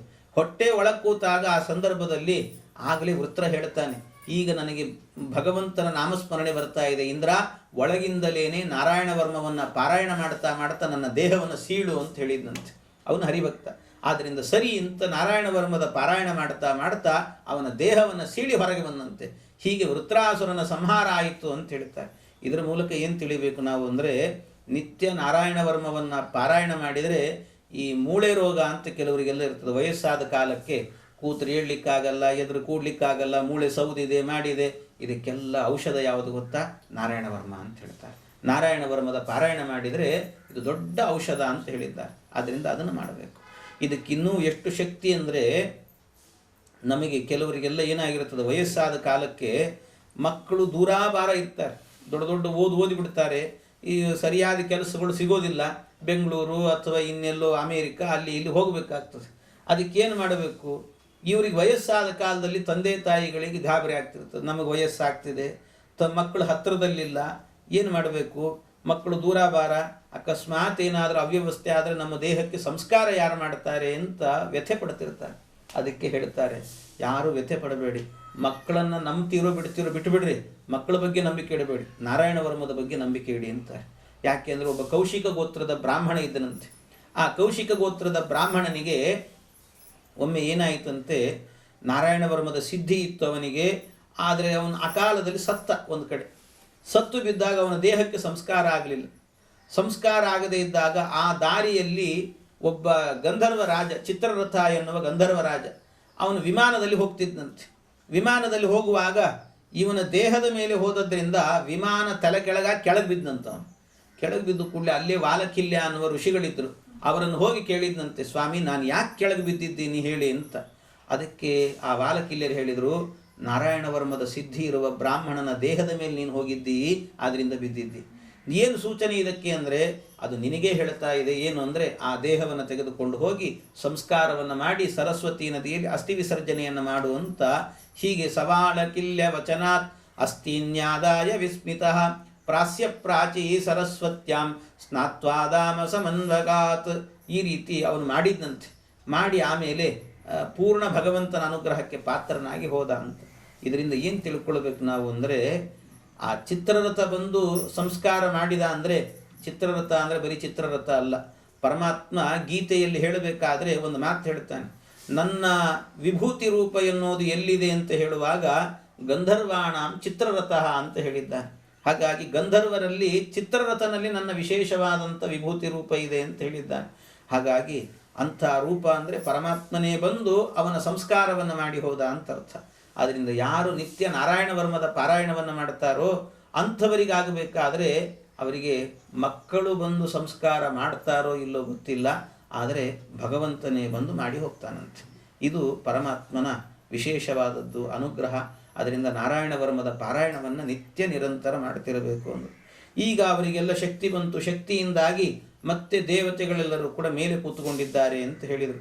ಇಷ್ಟೆಲ್ಲ ಹೇಳುವಾಗ ಆಗ ಪರೀಕ್ಷಿತ್ ರಾಜರು ಕೇಳುತ್ತಾರೆ, ಭಗವಂತ ಯಾಕೆ ಎಲ್ಲರನ್ನ ಸೃಷ್ಟಿ ಮಾಡಿದ್ದೇ ಪರಮಾತ್ಮನೇ ಸೃಷ್ಟಿ ಮಾಡಿದ್ದಾನೆ. ಯಾವಾಗಲೂ ದೈತ್ಯರಿಗೆ ದುಃಖ ಆಗುವಂತೆ ಮಾಡ್ತಾನೆ, ಸೋಲಿಸ್ತಾನೆ. ದೇವತೆಗಳಿಗೆ ಅನುಗ್ರಹ ಆಗುವಂತೆ ಮಾಡ್ತಾನೆ. ಯಾಕೆ ಹೀಗೆ ಮಾಡ್ತಾನೆ ಪರಮಾತ್ಮ ಅಂತ ಕೇಳಿದರೆ, ಈ ರೀತಿ ವೈಷಮ್ಯ ಯಾಕಿದೆ ಭಗವಂತನಿಗೆ ಅಂದರೆ, ವೈಷಮ್ಯ ಪರಮಾತ್ಮನಿಗಿಲ್ಲ. ಅವರವರ ಯೋಗ್ಯತೆ ಏನಿದೆಯೋ ಹಾಗೆ ಅನುಗ್ರಹ ಮಾಡ್ತಾನೆ ಪರಮಾತ್ಮ ಅಷ್ಟೇ. ಒಂದು ಮಾವಿನ ಗೊರಟಿದೆ, ಅದನ್ನು ಭೂಮಿಯಲ್ಲಿ ಹಾಕಿದಾಗ ಮರವಾಗ್ತದೆ, ಹಣ್ಣು ಕೊಡುತ್ತದೆ, ಆದರೆ ಹುಳಿಯಾದ ಹಣ್ಣು ಕೊಡ್ತದೆ. ಯಾಕೆ? ಆ ಗೊರಟಿನ ಸ್ವಭಾವ ಅದಷ್ಟೇ, ಸ್ವಭಾವ ಬದಲಾಗುವುದಿಲ್ಲ ಅಷ್ಟೇ. ಹಾಗೆ ಅವರ ಯೋಗ್ಯತೆ, ಅವರ ಸ್ವಭಾವ ಏನಿರುತ್ತೋ ಅದಕ್ಕೆ ಅನುಗುಣವಾಗಿ ಪರಮಾತ್ಮ ಫಲವನ್ನು ಕೊಡ್ತಾನೆ ಹೊರತು ಒಬ್ಬರಿಗೆ ಒಳ್ಳೆಯದು ಒಬ್ಬರಿಗೆ ಕೆಟ್ಟದು ಅಂತ ಮಾಡೋದಿಲ್ಲಂತೆ ದೇವರು. ಈ ಕ್ರಮದಲ್ಲಿದೆ ಅಂತ ಹೀಗೆಲ್ಲ ಮಾಡ್ತಾನೆ ಪರಮಾತ್ಮ.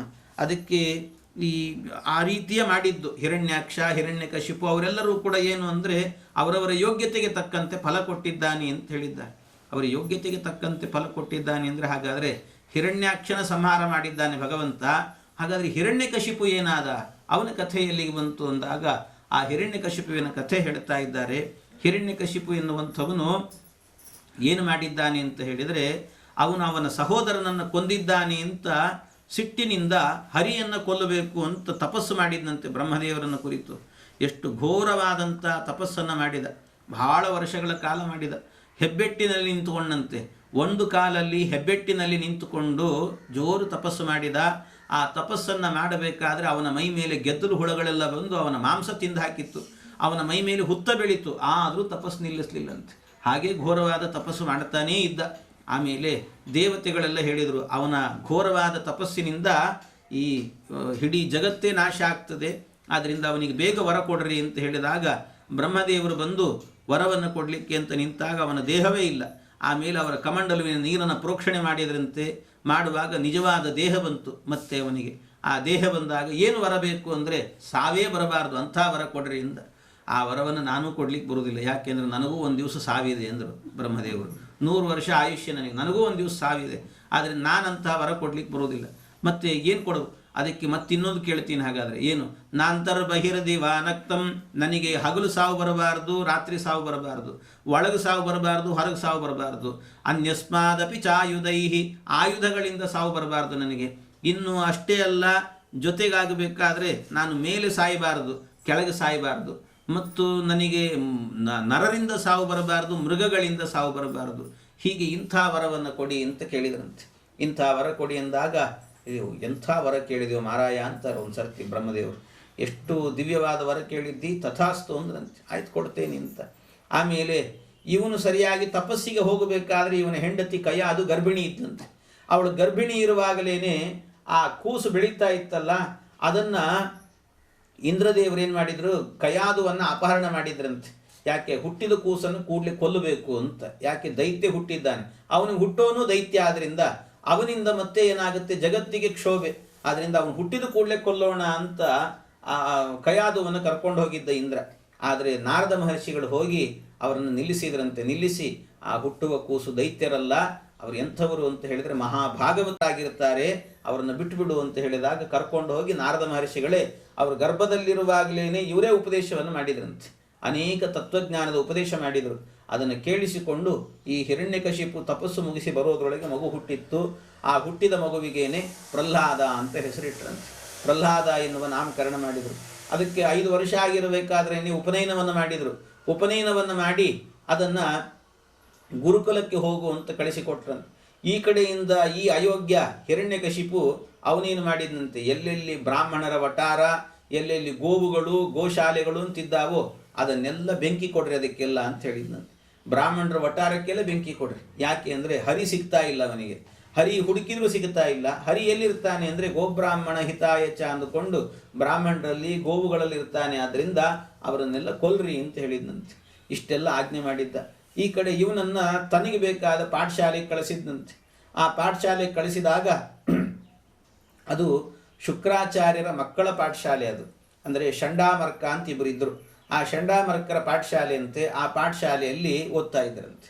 ಅದು ಎಂಥ ಪಾಠಶಾಲೆ ಅಂತ ಹೇಳಿದರೆ ಯಾರಿಗೇನು ಕೇಳಿದ್ರು ಗೊತ್ತಿಲ್ಲ, ಯಾರಿಗೇನು ಕೇಳಿದ್ರು ಗೊತ್ತಿಲ್ಲ, ಅಂಥ ಒಂದು ಪಾಠಶಾಲೆ ಅದು ಅಂತಾರೆ. ಅದಕ್ಕೊಂದು ಕತೆ ಹೇಳ್ತಾರೆ. ಏನು ಅಂದರೆ ಈ ಯಾವ ರೀತಿ ಅಂದರೆ ಇವತ್ತಿನ ಪಾಠಶಾಲೆಗಳಿರ್ತದಲ್ಲ, ಇವತ್ತಿನ ಸ್ಕೂಲ್ ಇದ್ದಂತೆ ಎಲ್ಲವೂ ಕೂಡ. ಇವತ್ತಿನ ಶಾಲೆಗಳಿಗೆ ಹೋದರೆ ಏನು ಹೇಳ್ಕೊಡ್ತಾರೆ, ಬರೀ ಲೌಕಿಕ.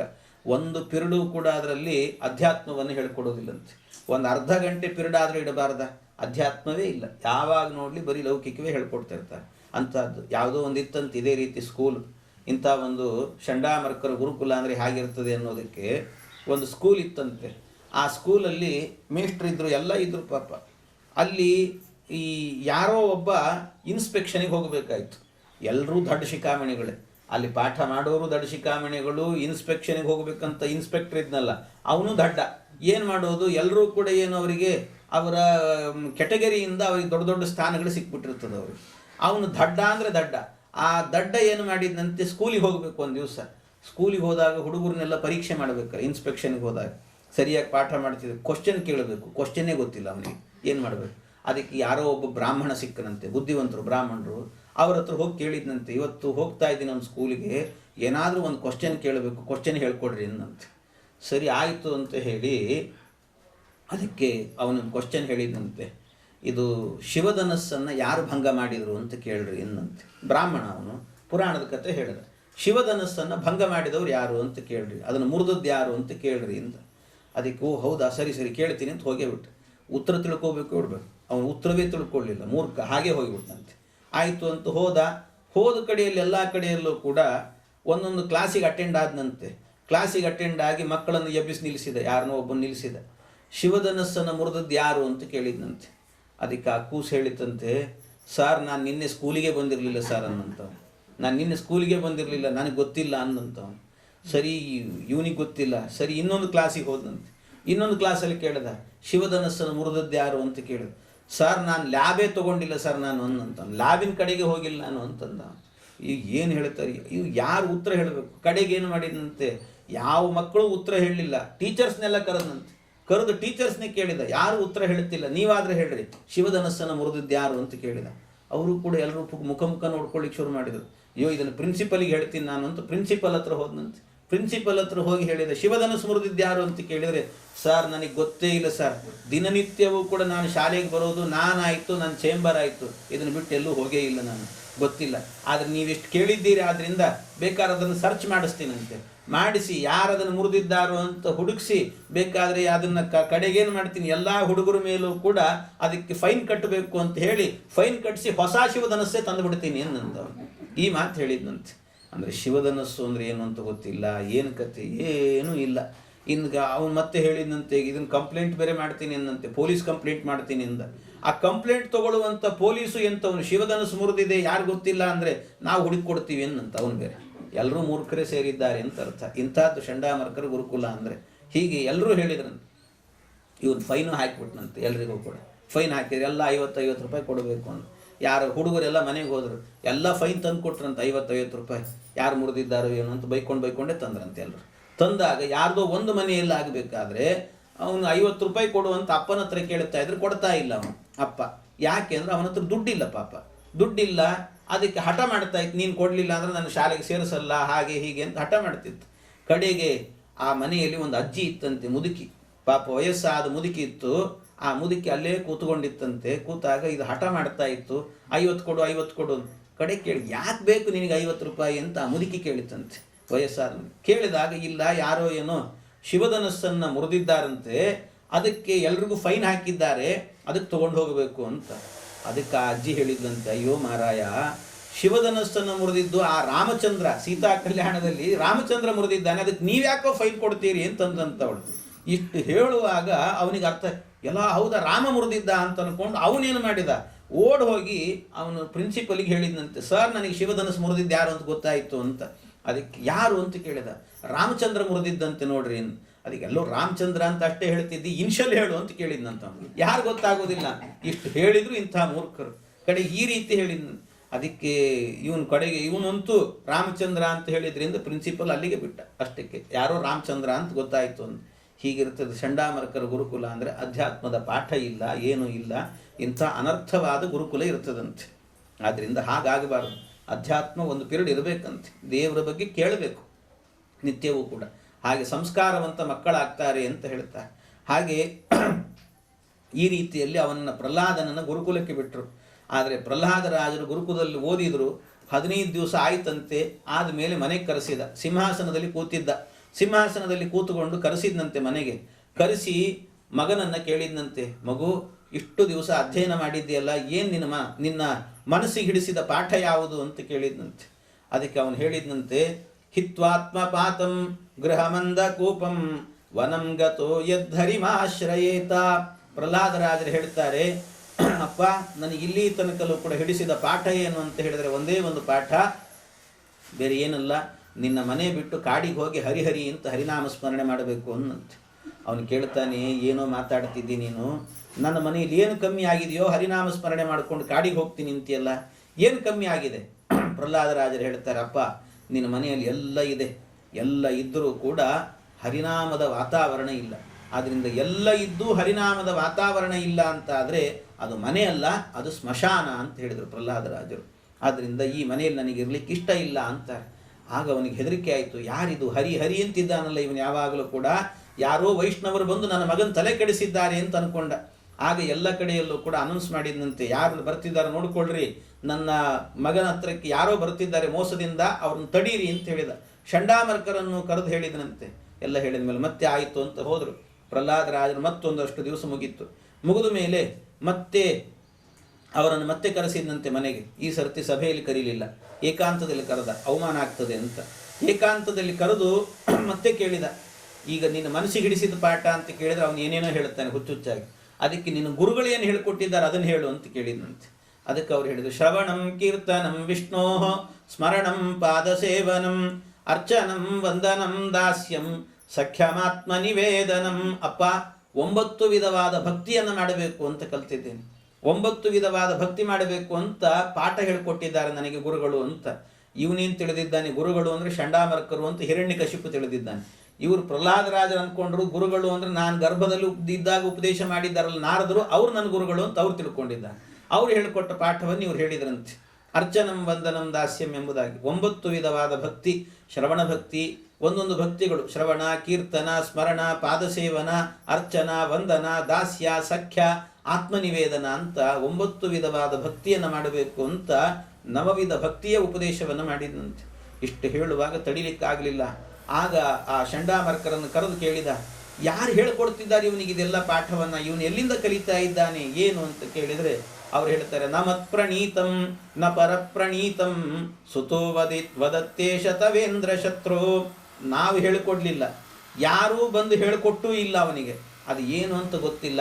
ನೈಸರ್ಗಿಕೀಯಂ ಮತಿರಸ್ಯ ರಾಜನ್, ಅವನಿಗೆ ರಕ್ತಗತವಾಗಿಯೇ ಹರಿನಾಮ ಸ್ಮರಣೆ, ಹರಿ ಅನ್ನುವಂಥ ಭಾವ ಬಂದುಬಿಟ್ಟಿದೆ, ಏನು ಮಾಡಬೇಕು ನಾವು ಗೊತ್ತಾಗ್ತಾ ಇಲ್ಲ ಅಂದ್ರಂತೆ.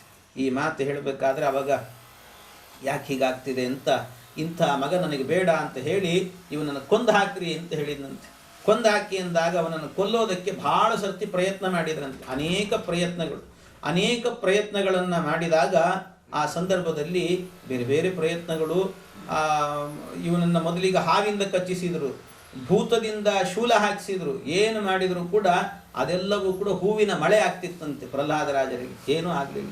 ಯಾಕೆ ಅಂದರೆ ಅವರು ಹೇಳ್ತಾರೆ, ಅದೋಕ್ಷಜೋ ಮೇ ಮನಸಾ ವಿಧೀಯತೆ ಅದೋಕ್ಷಜಾನುಸ್ಮರಣಾನುಭಾವಾತ್ ಜನಾರ್ದನಾನುಸ್ಮರಣಾನುಭಾವಾತ್. ಪರಮಾತ್ಮನ ನಾಮಸ್ಮರಣೆ ಮಾಡುತ್ತಾ ಇದ್ದೆ, ದೇವರ ನಾಮಸ್ಮರಣೆ ಮಾಡುತ್ತಾ ಇದ್ದದ್ರಿಂದ ನನಗೇನೂ ಆಗಲಿಲ್ಲ ಅಂತ ಪ್ರಹ್ಲಾದರಾಜರು ಹೇಳ್ತಾರೆ. ಹೀಗೆ ಸ್ಮರಣೆ ಮಾಡಿದರು. ಅದಕ್ಕೆ ಕಡೆಗೆ ಏನು ಮಾಡಿದಂತೆ, ಇವನು ಹೀಗೆಲ್ಲ ಸಾಯೋದಿಲ್ಲ, ಇವನ್ನ ಕೊನೆಗೆ ಒಂದು ಸರಿಯಾದ ಪ್ರಯತ್ನ ಮಾಡಬೇಕು ಅಂತ ಅವನನ್ನು ಒಂದು ಪೆಟ್ಟಿಗೆಗೆ ಹಾಕಿದ್ನಂತೆ. ಆ ಪೆಟ್ಟಿಗೆ ಇನ್ನೊಂದು ಪೆಟ್ಟಿಗೆಗೆ, ಆ ಪೆಟ್ಟಿಗೆ ಇನ್ನೊಂದು ಪೆಟ್ಟಿಗೆಗೆ, ಹೀಗೆ ಒಂದು 10 ಪೆಟ್ಟಿಗೆ ಮಾಡಿದ್ನಂತೆ. ಅದನ್ನು ಮಾಡಿ ಸಮುದ್ರದ ಮಧ್ಯದಲ್ಲಿ ಬಿಡ್ರಿ ಅಂತ ಹೇಳಿದ. ಅದರ ಜೊತೆಗೆ ಅದರ ಸುತ್ತಲೂ ದೊಡ್ಡ ದೊಡ್ಡ ಬಂಡೆಕಲ್ಲು ಹಾಕ್ರಿ ಅಂತ ಹೇಳಿದ್ನಂತೆ. ಆ ಬಂಡೆಕಲ್ಲನ್ನು ಹಾಕಿ ಅವನನ್ನು ಮುಗಿಸ್ಬೇಕು ಅಂತ. ಸರಿ ಅಂತ ಅದನ್ನು ತೊಗೊಂಡು ಹೋಗಿ ಪೆಟ್ಟಿಗೆಯಲ್ಲಿ ಹಾಕಿ ಅವನನ್ನು ಬಂಡೆಕಲ್ಲು ಹಾಕಿ ಒಳಗೆ ಹಾಕಿದ್ರಂತೆ. ಒಳಗೆ ಹಾಕುವಾಗ ಆ ಸಂದರ್ಭದಲ್ಲಿ ಪ್ರಹ್ಲಾದರಾಜರು ಕೆಳಗೆ ತಳದಲ್ಲಿ ಕೂತಿದ್ದಾರೆ. ತಳದಲ್ಲಿ ಇದ್ದಾಗ ಒಳಗಿಂದ ಮಿಸುಗಾಡುತ್ತಾ ಇದ್ರಂತೆ ಹೊರಗೆ ಬರಬೇಕು ಅಂತ. ಯಾಕೆ ಪ್ರಹ್ಲಾದರಾಜರು ಯಾಕೆ ಹೊರಗೆ ಬರಬೇಕು ಅಂತ ಮಿಸುಗಾಡ್ತಿದ್ರು ಅಂತ ಕೇಳಿದರೆ, ಅದಕ್ಕೆ ಪ್ರಹ್ಲಾದರಾಜರಿಗೆ ಬದುಕಬೇಕು ಅನ್ನೋ ಆಸೆ ಅಲ್ಲ, ಹೊರಗೆ ಬಂದು ಬದುಕಬೇಕು, ಉದ್ಧಾರ ಆಗಬೇಕು ನಾನು ಅಂತ ಅದಲ್ಲ. ಮತ್ತೇನು ಅಂದರೆ ಸಂಧ್ಯಾಕಾಲ ಬಂದಿದೆ, ಸಂಧ್ಯಾವಂದನೆ ಮಾಡಬೇಕು ಅಂತ ಅನಿಸ್ತಂತಲ್ಲಿ ಅವರಿಗೆ, ಪ್ರಹ್ಲಾದರಾಜರಿಗೆ ಆ ಕಾಲದಲ್ಲಿ ಅನಿಸಿದ್ದವರಿಗೆ ಸಂಧ್ಯಾವಂದನೆ ಮಾಡಬೇಕು ಅಂತ ಅನಿಸ್ತು. ಅನಿಸಿದ ಕೂಡಲೇ ಏನು ಮಾಡಿದರಂತೆ, ಅಲ್ಲೇನೆ ಮಂತ್ರಗಳನ್ನು ಹೇಳ್ತಾರೆ.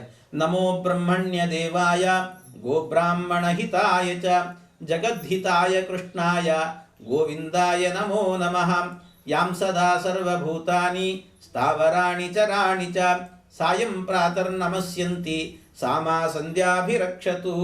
ಈ ರೀತಿಯಲ್ಲಿ ಅವರು ಮಂತ್ರಗಳನ್ನೆಲ್ಲ ಹೇಳಿದರು. ಅದರಿಂದ ಸಂಧ್ಯಾಭಿಮಾನಿ ದೇವತೆಗಳೆಲ್ಲ ಸಂಧ್ಯಾವಂದನೆ ಮಾಡಿದ ಪುಣ್ಯವನ್ನು ಕೊಟ್ಟಿದ್ದಾರಂತವರಿಗೆ. ಹೀಗೆ ಇದನ್ನು ಮಾಡುವಾಗ ಭಗವಂತ ಅವನನ್ನು ನೋಡಿ, ಎಲ್ಲ ನನಗೋಸ್ಕರ ಅಂತ ಎಷ್ಟು ನಾಮಸ್ಮರಣೆ ಮಾಡ್ತಾ ಇದ್ದೀಯಲ್ಲ, ನಿನ್ನ ಈ ನಂಬಿಕೆಗೆ ಮೆಚ್ಚಿದ್ದೇನೆ ಅಂತ ಪರಮಾತ್ಮನೇ ಬಂದು ಒಳಗಿರುವ ಆ ಪ್ರಹ್ಲಾದರಾಜರನ್ನು ಎತ್ತುಕೊಂಡು ತಾಯಿ ಮಗುವನ್ನು ಎತ್ತಿಕೊಂಡು ಬರುವಂತೆ ಎತ್ತಿಕೊಂಡು ಬಂದಾಗ ಆ ಪ್ರಸಂಗದಲ್ಲಿ ಪರಮಾತ್ಮನೇ ಏನು ಮಾಡಿದಂತೆ, ಅಲ್ಲಿಗೆ ಬಂದಿದ್ದಾನೆ, ಬಂದು ಅವನ ಮನೆಯ ತನಕ ಕರ್ಕೊಂಡು ಬಂದು ಬಿಟ್ಟು ಹೋದನಂತೆ. ಮನೆಯ ತನಕ ಬಿಟ್ಟಿದ್ದಾನೆ. ಒಂದು ತೆಂಗಿನಕಾಯಿ ಇದ್ರೆ ಇಟ್ಕೊಳ್ಳಿ. ಆ ಮನೆಯ ತನಕ ಬಂದಿದ್ದಾನಂತೆ. ಮನೆಯ ತನಕ ಬಂದು ಆ ಸಂದರ್ಭದಲ್ಲಿ ನಿಂತಿದ್ದಾನೆ. ಅವನು ನಿಂತಿರುವಾಗ ಆ ಕಾಲದಲ್ಲಿ ಬಾಗಿಲು ಬಡದ್ನಂತೆ. ಬಾಗಿಲು ಬಡಿಯೋಕ್ಕಿಂತ ಮೊದಲು ಪ್ರಹ್ಲಾದರಾಜರೇ ಭಗವಂತನಿಗೆ ಹೇಳಿದ್ನಂತೆ, ಪರಮಾತ್ಮ ಮನೆಯ ತನಕ ಬಂದಿದ್ದೀಯೋ, ಮನೆ ಒಳಗೆ ಬಾ, ಒಂದು ಲೋಟ ಹಾಲು ಕೊಡ್ತೀನಿ, ಕುಡಿದು ಹೋಗು ಅಂತ ಹೇಳಿದ್ನಂತೆ. ಇಷ್ಟು ಹೇಳುವಾಗ ಆ ಪ್ರಸಂಗದಲ್ಲಿ ಪರಮಾತ್ಮ ಹೇಳ್ತಾನೆ, ನಾನು ಬಾಗಿಲಿಂದ ಬರೋದಿಲ್ಲ, ಬಾಗಿಲು ಒಡ್ಕೊಂಡು ಬರ್ತೀನಂತೆ, ಅಲ್ಲಿ ತನಕ ಸುಮ್ಮನೆ ವೆಯ್ಟ್ ಮಾಡ್ತಾ ಇರು ಅಂತ ಹೇಳಿದ್ನಂತೆ ಪರಮಾತ್ಮ. ಆಯಿತು ಅಂತ ಪ್ರಹ್ಲಾದರಾಜರು ಬಾಗಿಲು ಬಡಿದ್ರು. ಪರಮಾತ್ಮ ಹೋದ. ಆಮೇಲೆ ಬಾಗಿಲು ಬಡಿದ್ರೆ ಹಿರಣ್ಯಕಶಿಪುವೇ ಬಂದು ಬಾಗಿಲು ತೆಗೆದನಂತೆ. ಅವನು ಬಾಗಿಲು ತೆಗಿಬೇಕಾದ್ರೆ ಪ್ರಹ್ಲಾದನನ್ನು ನೋಡಿ, ಬಾರೋ ಪ್ರಹ್ಲಾದ ಒಳಗೆ ಬಾ ಅಂತ ಕರೆದನಂತೆ. ಕರೆದು ಹೇಳ್ತಾನೆ, ಅವನ ಮನಸ್ಸಿಗೆಲ್ಲ ಸಂಶಯ ಬರಲಿಕ್ಕೆ ಶುರುವಾಯಿತು. ಬಹಳ ದುಃಖ ಪಡುತ್ತಿದ್ದಾನಂತೆ. ಯಾಕೆ ಅಂತ ಹೇಳಿದರೆ, ಆ ಸಂದರ್ಭದಲ್ಲಿ ಅವನಿಗೆ ಅನ್ನಿಸ್ತು, ಹಿರಣ್ಯಕಶಿಪುವಿಗೆ, ನಾನು 1000 ವರ್ಷ ತಪಸ್ಸು ಮಾಡಿ ಬ್ರಹ್ಮದೇವರನ್ನು ವರ ಕೇಳಿದ್ದೀನಿ, ಅದು ನನಗೆ ಸಾವು ಬರಬಾರ್ದು ಅಂತ ಕೇಳಿದ್ದೀನೋ, ನನ್ನ ಮಗನಿಗೆ ಬರಬಾರ್ದು ಅಂತ ಕೇಳಿದ್ದೀನೋ ಅಂತ ಡೌಟ್ ಆಯ್ತಂತ ಅವನಿಗೆ. ಈ ರೀತಿ ಸ್ಥಿತಿ ಬಂತು. ಕಡೆಗೆ ಆಯಿತು ಅಂತ ಮತ್ತೆ ಅವನನ್ನು ಕರೆದು, ಯಾವಾಗ ನೋಡಲಿ ಹರಿ ಹರಿ ಅಂತೀಯಲ್ಲೋ, ಯಾರನ್ನು ನನ್ನ ಹರಿ ಅಂತ ಹೇಳ್ತೇನೋ ಅವನನ್ನು ನಿನ್ನ ಹರಿ ಅಂತ ಕರಿತಿದ್ದೀಯಲ್ಲ, ಅವನನ್ನು ಕರಿ, ಅವನನ್ನು ನಿನ್ನೆದರಲ್ಲೇನೆ ಅವನನ್ನು ಮುರಿತೇನೆ ಅಂತ ಹೇಳಿದ್ನಂತೆ. ಹೀಗೆ ಹೇಳಿ ಅವನನ್ನು ಕರಿ ಅನ್ನುವಾಗ, ಎಲ್ಲಿದ್ದಾನೆ ನಿನ್ನ ಹರಿ ಅಂತ ಕೇಳುತ್ತಾನೆ. ಎಲ್ಲಿದ್ದಾನೆ ಅಂತ ಕೇಳಬೇಕಾದ್ರೆ ಪರಮಾತ್ಮ ಅಲ್ಲಿದ್ದಾನೆ ಇಲ್ಲಿದ್ದಾನೆ ಅಂತ ಹೇಳಿದರೆ ಅಪರಾಧ. ಎಲ್ಲೆಡೆಯಲ್ಲೂ ಇದ್ದಾನೆ, ಸರ್ವತ್ರ ಅಂತ ಹೇಳಿದರು. ಸರ್ವತ್ರ ಇದ್ದಾನೆ ಭಗವಂತ ಅಂತ ಹೇಳುವಾಗ, ಹಾಗಾದರೆ ಸರ್ವತ್ರ ಪರಮಾತ್ಮ ಇದ್ದಾನೆ ಅಂತಾದರೆ ಹಾಗಾದರೆ ಕಸ್ಮಾತ್ ಸ್ತಂಭೇನ ದೃಶ್ಯತೆ ಅಂತ ಕೇಳಿದ್ರು. ಸ್ತಂಭದಲ್ಲಿ ಯಾಕೆ ಕಾಣುತ್ತಾ ಇಲ್ಲ ಕಂಬದಲ್ಲಿ ಅಂತ ಕೇಳಿದರೆ, ಅದಕ್ಕೆ ಪ್ರಹ್ಲಾದರಾಜರು ಹೇಳ್ತಾರೆ, ದೃಶ್ಯತೆ, ನನಗೆ ಕಾಣಿಸ್ತಿದ್ದಾನಪ್ಪ ಅಂದರು. ಕಾಣಬೇಕಾದ್ರೆ ಕಾಣುವ ಕಣ್ಣು ಬೇಕಷ್ಟೇ. ನಿನಗೆ ನಿನ್ನ ಕಣ್ಣಿಗೆ ಅಹಂಕಾರ ಎನ್ನುವ ಕೆಸರು ಮೆತ್ತುಕೊಂಡಿದೆ, ಅದನ್ನು ತೆಗೆದು ನೋಡು, ಆಗ ನಿನಗೂ ಕಾಣಿಸ್ತಾನೆ. ಆದರೆ ನನಗೆ ಕಾಣ್ತಾ ಇದ್ದಾನೆ ಎನ್ನುವಾಗ ಅವನಿಗೆ ಸಿಟ್ಟು ಬಂತು, ತಡಿಲಿಕ್ಕಾಗಲಿಲ್ಲ. ಎಲ್ಲ ಹಾಗಾದರೆ ಆ ಹರಿಯನ್ನು ನಿನ್ನ ಎದರಲ್ಲಿ ಹೊರಗೆ ಕರಿತೀನಿ, ಕರೆದು ಆಮೇಲೆ ನಿನ್ನ ಎದರಲ್ಲಿ ನಿನ್ನನ್ನು ಕೊಂದು ಅವನನ್ನು ಕೊಲ್ತೀನಿ, ನಿನ್ನ ಹೇಗೆ ರಕ್ಷಣೆ ಮಾಡ್ತಾನೆ ಅವನು ನೋಡ್ತೇನೆ ಅಂತ ಆ ಸಂದರ್ಭದಲ್ಲಿ ಓಡಿ ಹೋಗಿ ಕೈಯಲ್ಲಿ ಖಡ್ಗ ಹಿಡ್ಕೊಂಡು ಆ ಕಂಬವನ್ನು ಝಾಡಿಸಿ ಒದ್ದನಂತೆ ಒಂದು ಸರ್ತಿ. ಒದ್ದರೆ ಕಂಬ ಒಡೆದು ಸ್ಫೋಟ ಆಯ್ತಂತೆ. ಆ ಸ್ಫೋಟಕ್ಕೆ 14 ಲೋಕಕ್ಕೆ ಕೇಳಿಸ್ತಂತೆ. ಅದು ಸತ್ಯಂ ವಿಧಾತು ನಿಜ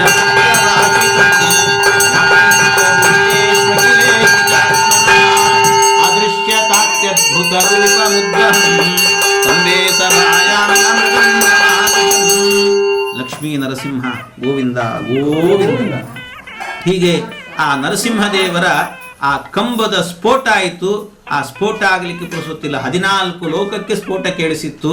ಆ ಸ್ಫೋಟದ ಧ್ವನಿ ಏನು ಮಾಡ್ತಾ ಇತ್ತು ಅಂತ ಹೇಳಿದ್ರೆ, ಅದೇನೆ ಆ ಧ್ವನಿ ಏನೇ ಆ ಸಂದರ್ಭದಲ್ಲಿ 14 ಲೋಕಕ್ಕೆ ಆಹ್ವಾನ ಕೊಟ್ಟಂತೆ ಇತ್ತಂತೆ. ಆಹ್ವಾನ ಕೊಟ್ಟಂತೆ. ಏನು ಆಹ್ವಾನವನ್ನು ಕೊಟ್ಟಿದೆ ಅಂತ ಹೇಳಿದ್ರೆ, ನರಸಿಂಹದೇವರ ಅವತಾರ ಆಗ್ತಾ ಇದೆ, ತಾವೆಲ್ಲ ಬರಬೇಕು ಅಂತ ಆಹ್ವಾನ ಕೊಟ್ಟಂತೆ ಇತ್ತಂತೆ. ಎಲ್ಲ ದೇವಾನುದೇವತೆಗಳು ಬಂದಿದ್ದಾರೆ. ನರಸಿಂಹದೇವರು ಮೀಮಾಂಸ ಮಾನಸ್ಯ ಕರಾಲ ದಂಷ್ಟ್ರಂ ಕರವಾಲ ಚಂಚಲ. ಆ ಪರಮಾತ್ಮ ಬಂದಾಗ ಹೇಗಿದ್ದಾನೆ, ದಿವ್ಯವಾದ ರೂಪ ಪರಮಾತ್ಮನದ್ದು ಅಂದರೆ, ಅವನ ಹಲ್ಲುಗಳು ನೋಡ್ತಾ ಇದ್ರೆ ಒಂದೊಂದು ಕೋರೆ ಹಲ್ಲುಗಳು ಕೂಡ ಉದ್ದುದ್ದವಾಗಿರುವಂತಹದ್ದು. ನಾಲಿಗೆ ಹೊರಗೆ ಹಾಕ್ತಿದ್ದಾನಂತೆ, ಗರಗಸದಂತೆ ಇದೆ ಅಂತೆ ನಾಲಿಗೆ ಎನ್ನುವಂತಹದ್ದು. ಅವನು ಉಸಿರು ಬಿಡ್ತಾ ಇದ್ದಾನೆ. ಉಸಿರು ಬಿಟ್ರೆ ಸಮುದ್ರಗಳೆಲ್ಲವೂ ಕೂಡ ಅಲ್ಲೋಲ ಕಲ್ಲೋಲ ಆಗ್ತಾ ಇದೆ ಅಂತೆ. ಒಂದು ಸರ್ತಿ ಲಕ್ಷ್ಮೀ ನರಸಿಂಹದೇವರು ಅವರ ಕೂದಲೆಲ್ಲ ಮುಂಭಾಗದಲ್ಲಿ ಬಿದ್ದರೆ ಅದನ್ನು ಮೇಲೆ ಮಾಡಿಕೊಳ್ಬೇಕು ಅಂತ ತಲೆ ಮೇಲೆ ಮಾಡಿಕೊಂಡ್ರೆ ಮೇಲೆ ಇದ್ದಂಥ ಅಂತರಿಕ್ಷದಲ್ಲಿರುವಂಥ ಮೋಡಗಳೆಲ್ಲ ಚದುರಿ ಹೋಗ್ತಾ ಇದ್ದುವಂತೆ. ಅಂಥ ದಿವ್ಯವಾದ ರೂಪದಿಂದ ಲಕ್ಷ್ಮೀ ನರಸಿಂಹದೇವರು ಪ್ರಕಟಗೊಂಡಿದ್ದಾರೆ. ಅವರು ಪ್ರಕಟಗೊಂಡು ಬಂದು ಇವನಿನ್ನು ಯೋಚನೆ ಮಾಡ್ತಾ ಇದ್ದಾನೆ. ಈ ಅಯೋಗ್ಯ ಹಿರಣ್ಯಕಶಿಪು, ಯಾವುದಿದು ಪ್ರಾಣಿ, ಎಷ್ಟು ವಿಚಿತ್ರವಾಗಿದೆಯಲ್ಲ, ಎಷ್ಟು ಬಾರಿ ಸ್ವರ್ಗ ಭೂಮಿ ಅಂತ ಓಡಾಡಿದ್ದೆ, ಎಲ್ಲೂ ನನಗೆ ಈ ಪ್ರಾಣಿ ಕಣ್ಣಿಗೆ ಬೀಳಲಿಲ್ಲ. ಇದು ಒಂದು ಕಣ್ಣಿಗೆ ಬಿದ್ದಿದ್ರೆ ನನ್ನ ವರದಲ್ಲಿ ಇದನ್ನು ಸೇರಿಸ್ಕೊಂಡ್ಬಿಡ್ತಿದ್ನಲ್ಲ ಅಂತ ಅನ್ಕೊಂಡಂತೆ. ಅಷ್ಟು ಯೋಚನೆ ಮಾಡ್ತಾ ಇರುವಾಗಲೇನೆ ಅವನನ್ನು ದರ ದರ ದರ ದರ ಎಳ್ಕೊಂಡು ಹೋಗಿ ಹೊಸ್ತಿಲ ಮಧ್ಯದಲ್ಲಿ ನಿಂತುಕೊಂಡ ಭಗವಂತ ಅವನ ತೊಡೆ ಮೇಲೆ ಹಾಕ್ಕೊಂಡು ಅವನ ಎದೆಯನ್ನ ಬಗದ್ನಂತೆ ತನ್ನ ಉಗುರುಗಳಿಂದಲೇನೆ. ಅವನು ಕೇಳಿದ್ದ ಏನು, ಸತ್ಯಂ ವಿಧಾತುಂ ನಿಜ ಭೃತ್ಯ ಭಾಷಿತಂ. ನಿಜ ಭೃತ್ಯ ಪ್ರಹ್ಲಾದರಾಜರು ಹೇಳಿದ್ರು, ಅವರ ಮಾತನ್ನು ಸತ್ಯ ಮಾಡಬೇಕು. ಏನದು ಅವರ ಮಾತು ಅಂತ ಹೇಳಿದ್ರೆ, ಅವರು ಕಂಬದಲ್ಲಿದ್ದಾನೆ ಪರಮಾತ್ಮ ಅಂತ ಹೇಳಿದ್ರಲ್ಲ, ಆ ಮಾತು ಸತ್ಯ ಮಾಡಲಿಕ್ಕೆ ಕಂಬ ಹೊಡ್ಕೊಂಡು ಬಂದಂತೆ ಭಗವಂತ. ಅಷ್ಟೇ ಅಲ್ಲ, ಬ್ರಹ್ಮದೇವರು ವರ ಕೊಟ್ಟಿದ್ರು, ಅವರ ವರವನ್ನು ಸತ್ಯ ಮಾಡಬೇಕು. ಅದಕ್ಕೋಸ್ಕರ ಕಂಬದಿಂದ ಬಂದಿದ್ದಾನೆ ಪರಮಾತ್ಮ. ಜಯ ವಿಜಯರು ಅವನ ಭಕ್ತರು, ಅವರನ್ನು ಉದ್ಧಾರ ಮಾಡಬೇಕು, ಅದಕ್ಕೋಸ್ಕರ ಬಂದಿದ್ದಾನೆ ಪರಮಾತ್ಮ. ಅಷ್ಟೇ ಅಲ್ಲ, ಮಧ್ವಾಚಾರ್ಯರು, ವಾದಿರಾಜ ಸ್ವಾಮಿಗಳು ಇವರೆಲ್ಲ ಹೇಳಿದ್ದಾರೆ, ಪರಮಾತ್ಮನಿಗೆ ನಮ್ಮಂತೆ ಗರ್ಭವಾಸ ಇಲ್ಲ, ಶುಕ್ಲ ಶೋಣಿತನಾಗಿ ಹುಟ್ಟೋದಿಲ್ಲ ಅವನು ಅಂತ. ಆದರೂ ಕೌಸಲ್ಯ ಸುತ, ದೇವಕಿ ಸುತ ಅಂತ ಹೇಳಿಕೊಂಡು ಕೆಲವೊಮ್ಮೆ ಹೇಳ್ತಿರ್ತಾರೆ. ಅದಕ್ಕೆ ಕೇಳ್ತಾರೆ, ನರಸಿಂಹದೇವರು ಹುಟ್ಟಿದ್ರಲ್ಲ, ಅವತಾರ ಮಾಡಿದ್ರಲ್ಲ, ನರಸಿಂಹದೇವರ ಅಮ್ಮ ಯಾರು ಅಂತ ಕೇಳ್ತಾರೆ. ಅವ್ರ ತಾಯಿ ಯಾರು ಹೇಳ್ರಿ, ಇದು ಯಾರು ಕೂಸಿದು ಅಂತ ಕೇಳ್ತಾರೆ. ಯಾರು ಕೂಸು ಅಂತ ಹೇಳಬೇಕು, ಯಾರೂ ಇಲ್ಲ, ತಾಯಿ ಇಲ್ಲ. ಅದರಿಂದ ವಾದಿರಾಜರು ತಮಾಷೆ ಮಾಡ್ತಾ ಹೇಳ್ತಾರೆ, ಯಾರು ಕೂಸಿದು ಅಂತ ಹೇಳಿದರೆ ಕಂಬದು ಕೂಸು ಅಂತ ಹೇಳ್ತಾರೆ. ಸ್ತಂಭಾರ್ಭ ಕಾಸಹನ ಡಿಂಬಾಯ ದತ್ತವರ ಗಂಭೀರ ನಾದ ನೃಹರೇ. ಸ್ತಂಭಾರ್ಭ ಕಾಸಹನ, ಕಂಬದ ಕೂಸಾಗಿ ಪ್ರಕಟಗೊಂಡವರು. ವ್ಯಾಖ್ಯಾನಕಾರರು ತಮಾಷೆ ಮಾಡ್ತಾರೆ, ಮತ್ತೆ ಕಂಬ ಹಡ್ದಿದೆ ಅಂತ ಯಾರು ಕಂಬಕ್ಕೆ ಬಾಣಂತನ ಮಾಡ್ಲಿಕ್ಕೆ ಹೋಗ್ಬೇಡ್ರಿ ಅಂತಾರೆ. ಹಾಗೆ ಯಾರು ಮಾಡ್ತಾರೆ ದಡ್ಡತನ. ಆದ್ದರಿಂದ ಹೀಗೆ ಬಂದಿದ್ದಾರೆ ನರಸಿಂಹದೇವರು. ಸತ್ಯಂ ವಿಧಾತುಂ ನಿಜವೃತ್ಯ ಭಾಷಿತಂ. ನರಸಿಂಹದೇವರು ಅವನನ್ನು ತೊಡೆ ಮೇಲೆ ಹಾಕ್ಕೊಂಡು ಅವನ ಎದೆಯನ್ನು ಬಗೆದು, ಹೊಟ್ಟೆಯನ್ನು ಬಗೆದು, ಅವನ ಕರುಳುಗಳನ್ನೆಲ್ಲ ಕಿತ್ತಿ ಮಾಲಾಕಾರವಾಗಿ ಮಾಡಿ ಹಾಕ್ಕೊಂಡಿದ್ದಾರಂತೆ. ಅಷ್ಟು ಮಾಡುವಾಗ ಆ ಹೊಟ್ಟೆ ಒಳಗೆ ಕೈ ಹಾಕೋದು ತೆಗೆಯೋದು ಮಾಡ್ತಿದ್ರಂತೆ. ಜಗನ್ನಾಥದಾಸರು ಹೇಳ್ತಾರೆ, ಯಾಕೆ ಹೀಗೆ ಮಾಡ್ತಿದ್ದಾರೆ ಅಂದರೆ, ನರಸಿಂಹದೇವರಿಗೆ ಅನ್ನಿಸ್ತಂತೆ, ಈ ಹೊಟ್ಟೆಯಿಂದಲೇ ಪ್ರಹ್ಲಾದರಾಜರು ಅನ್ನುವಂಥ ಒಂದು ರತ್ನ ಬಂದಿದೆ, ಇನ್ನೆಷ್ಟು ರತ್ನಗಳಿದ್ದವು ಹುಡುಕಿ ಬಿಡೋಣ ಅಂತ ಕೈ ಹಾಕಿ ತೆಗಿತಿದ್ದಂತೆ ದೇವರು. ಹಾಗೆ ಪರಮಾತ್ಮ ಮಾಡಿದ. ಆಮೇಲೆ ಅವನ ಸಂಹಾರ ಆಯಿತು. ಅವನನ್ನು ಎಲ್ಲ ದೇವತೆಗಳು ಬಂದು ಶಾಂತನಾಗು ಅಂತ ಸ್ತೋತ್ರ ಮಾಡಿದರು. ಯಾವುದಕ್ಕೂ ಶಾಂತನಾಗಲಿಲ್ಲ. ಬ್ರಹ್ಮದೇವರು ಹೇಳಿದರಂತೆ ಪ್ರಹ್ಲಾದರಾಜರಿಗೆ, ಪ್ರಹ್ಲಾದ ಹೋಗು, ನೀನೇ ಹೋಗು, ಅಲ್ಲಿದ್ದಾನೆ ಇಲ್ಲಿದ್ದಾನೆ ಅಂತ ಹೇಳಿ ಕರೆದಿದ್ದೀ, ನೀನೇ ಸಮಾಧಾನ ಮಾಡು ಅಂತ ಕಳಿಸಿದಾಗ ಪ್ರಹ್ಲಾದರಾಜರು ಹೋಗಿ ನಮಸ್ಕಾರವನ್ನು ಮಾಡಿ ಸ್ತೋತ್ರ ಮಾಡಿದ್ರಂತೆ. ಸ್ತೋತ್ರ ಮಾಡುವಾಗ ನಮಸ್ಕಾರ ಮಾಡಿದಂಥ ಆ ಕೂಸನ್ನು ಮೇಲಕ್ಕೆ ಎತ್ತಿ, ರಟ್ಟೆ ಹಿಡಿದು ಮೇಲಕ್ಕೆ ಎತ್ತಿ ಅವನ ತಲೆಯ ಮೇಲೆ ಕೈ ಇಟ್ಟರಂತೆ ನರಸಿಂಹದೇವರು. ಅವರ ಕಣ್ಣಲ್ಲಿ ಗಳಗಳ ಅಂತ ನೀರಿನ ಹನಿ ಧಾರಾಕಾರವಾಗಿ ಕಣ್ಣೀರು ಹರಿತಂತೆ. ಯಾಕೆ ಅಂದರೆ ಪ್ರಹ್ಲಾದರಾಜರು ಹೇಳ್ತಾರೆ, ಭಗವಂತ ಏನು ಅದ್ಭುತನೋ ನೀನು, ನಿನ್ನನ್ನು ಅರ್ಥ ಮಾಡಿಕೊಂಡಿಲ್ಲ ಅಷ್ಟೇ ಯಾರೂ ಕೂಡ. ಯಾಕೆ ಅಂದರೆ ಪರಮಾತ್ಮ ಅಂತ ಹೇಳಿದರೆ ಕೆಲವರಿಗೆ ಮಾತ್ರ ಸೀಮಿತ ಅಂತ ತಿಳಿದಿದ್ದಾರೆ. ನೀನಂಥವನಲ್ಲ. ಎಂಥವನು ನೀನು ಅಂತ ಹೇಳಿದರೆ ಪ್ರತಿಯೊಬ್ಬರಿಗೂ ಕೂಡ ಅನುಗ್ರಹ ಮಾಡುವವನು ನೀನು. ಪ್ರತಿಯೊಬ್ಬರಿಗೂ ನಿನಗೆ ಅನುಗ್ರಹ ಮಾಡಬೇಕು ಅಂದರೆ ಜಾತಿ ಕುಲ ಮತ ಭೇದ ಇದು ಯಾವುದೂ ಇಲ್ಲ, ನಿನಗೆ ಇದು ಯಾವುದೂ ಇಲ್ಲ. ಯಾಕೆಂದರೆ ನನ್ನನ್ನು ಉದ್ಧಾರ ಮಾಡ್ತಿದ್ದೀಯಲ್ಲ, ನಾನು ದೈತ್ಯ ಕುಲದಲ್ಲಿ ಹುಟ್ಟಿದಂಥ ಹುಡುಗ, ದೈತ್ಯ ಬಾಲಕ ನಾನು, ನನ್ನ ತಲೆ ಮೇಲೆ ಕೈ ಇಟ್ಟು ಅನುಗ್ರಹ ಮಾಡ್ತೀನಿ ನೀನು ಅಂತಾದರೆ ಎಂಥ ಅನುಗ್ರಹ ಹೇಳಿ. ಬೇರೆಯವರು ಇರ್ತಾರೆ, ದೊಡ್ಡ ದೊಡ್ಡ ಗುರುಗಳು ಅಂತೆಲ್ಲ ಇರ್ತಾರೆ, ಅವರು ದೊಡ್ಡ ದೊಡ್ಡ ವ್ಯಕ್ತಿಗಳ ತಲೆ ಮೇಲೆ ಮಾತ್ರ ಕೈ ಇಡ್ತಿರ್ತಾರೆ, ಸಣ್ಣವರು ಬಂದರೂ ನೋಡೋದಿಲ್ಲ, ಸುಮ್ಮನೆ ದೂರದಿಂದ ಮಂತ್ರಾಕ್ಷತೆ ಎಸೆದು ಹೋಗ್ತಿರ್ತಾರೆ, ಹಾಗಿರ್ತದೆ. ಆದರೆ ಭಗವಂತ ಅಂಥವನಲ್ಲ, ಪರಮಾತ್ಮ ಎಲ್ಲರನ್ನ ಗಮನಿಸ್ತಾನೆ, ಎಲ್ರಿಗೂ ಅನುಗ್ರಹ ಮಾಡ್ತಾನೆ ಅನ್ನೋದಕ್ಕೆ ನೀನೇ ನಿದರ್ಶನ, ನಾನೇ ನಿದರ್ಶನ ಅಂತ ಅದಕ್ಕೆ ಪ್ರಹ್ಲಾದರಾಜರು ಸ್ತೋತ್ರ ಮಾಡಿದ್ರಂತೆ.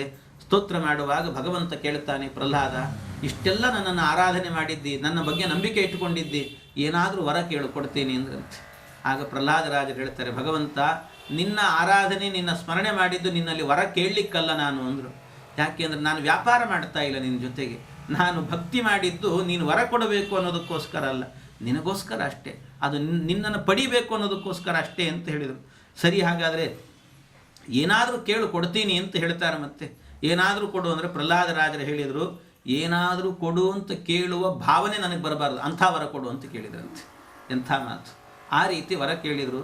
ಕೇಳುವಾಗ ಅದಕ್ಕೆ ನರಸಿಂಹದೇವರು ಅದು ಕೊಡ್ತೀನಿ, ಅದಲ್ಲದೆ ಇನ್ನೇನಾದರೂ ಕೇಳು, ಅದು ಕೇಳು ಅಂದಾಗ ಅದಕ್ಕೆ ಪ್ರಹ್ಲಾದರಾಜರ ಕಡೆಗೆ ಕೇಳು ಕೇಳು ಅಂದದ್ರಿಂದ ಅವರು ಹೇಳಿದ್ರಂತೆ, ನಮ್ಮ ಅಪ್ಪನಿಗೆ ಸದ್ಗತಿ ಉಂಟು ಮಾಡು ಅಂತ ಹೇಳಿದ್ರಂತೆ. ನಮ್ಮ ಅಪ್ಪನಿಗೆ ಸದ್ಗತಿ ಆಗಬೇಕು ಅಂಥ ಅನುಗ್ರಹ ಮಾಡು ಅಂತ ಕೇಳಿದರೆ ಅದಕ್ಕೆ ನರಸಿಂಹದೇವರು ಹೇಳ್ತಾರೆ, ನೋಡು ಪ್ರಹ್ಲಾದ, ಇದನ್ನು ವರ ರೂಪದಲ್ಲಿ ನಾನು ಕೊಡೋದಿಲ್ಲ ಅಂದ್ರಂತೆ. ಯಾಕೆ ಅಂದರೆ ಅವನಿಗೆ ವರ ಕೊಟ್ಟು ಸದ್ಗತಿ ಆಗಬೇಕಾಗಿಲ್ಲ, ನಿನ್ನಂಥ ಮಗ ಹುಟ್ಟಿದ್ರಿಂದಲೇ ಅವನಿಗೆ ಸದ್ಗತಿ ಆಗುತ್ತೆ, ಮತ್ತೆ ವರ ಕೊಡಬೇಕಾಗಿಲ್ಲ ಅದಕ್ಕೆ ಅಂತ ಹೇಳಿದ್ರಂತೆ. ಹಾಗೆ ಅಂಥ ಸತ್ಪುತ್ರನಾಗಿದ್ದಿ ನೀನು ಅಂತ ಪ್ರಹ್ಲಾದರಾಜರನ್ನು ಕೊಂಡಾಡಿ. ಇನ್ನೇನಾದರೂ ಕೇಳು ಅಂದರೆ ಮತ್ತೇನೂ ಬೇಡ ಅಂದರು. ಕೊನೆಗೆ ಭಗವಂತನೇ ಹೇಳಿದಂತೆ, ಪ್ರಹ್ಲಾದ ನಿನ್ನ ಸಾಧನೆಯೆಲ್ಲ ಪರಿಪೂರ್ಣ ಆಗಿದೆ, ಬಾ ನನ್ನ ಜೊತೆಗೆ ಬಂದ್ಬಿಡು, ಮೋಕ್ಷ ಕೊಡ್ತೇನೆ ನಿನಗೆ ಅಂತ ಹೇಳಿದನು.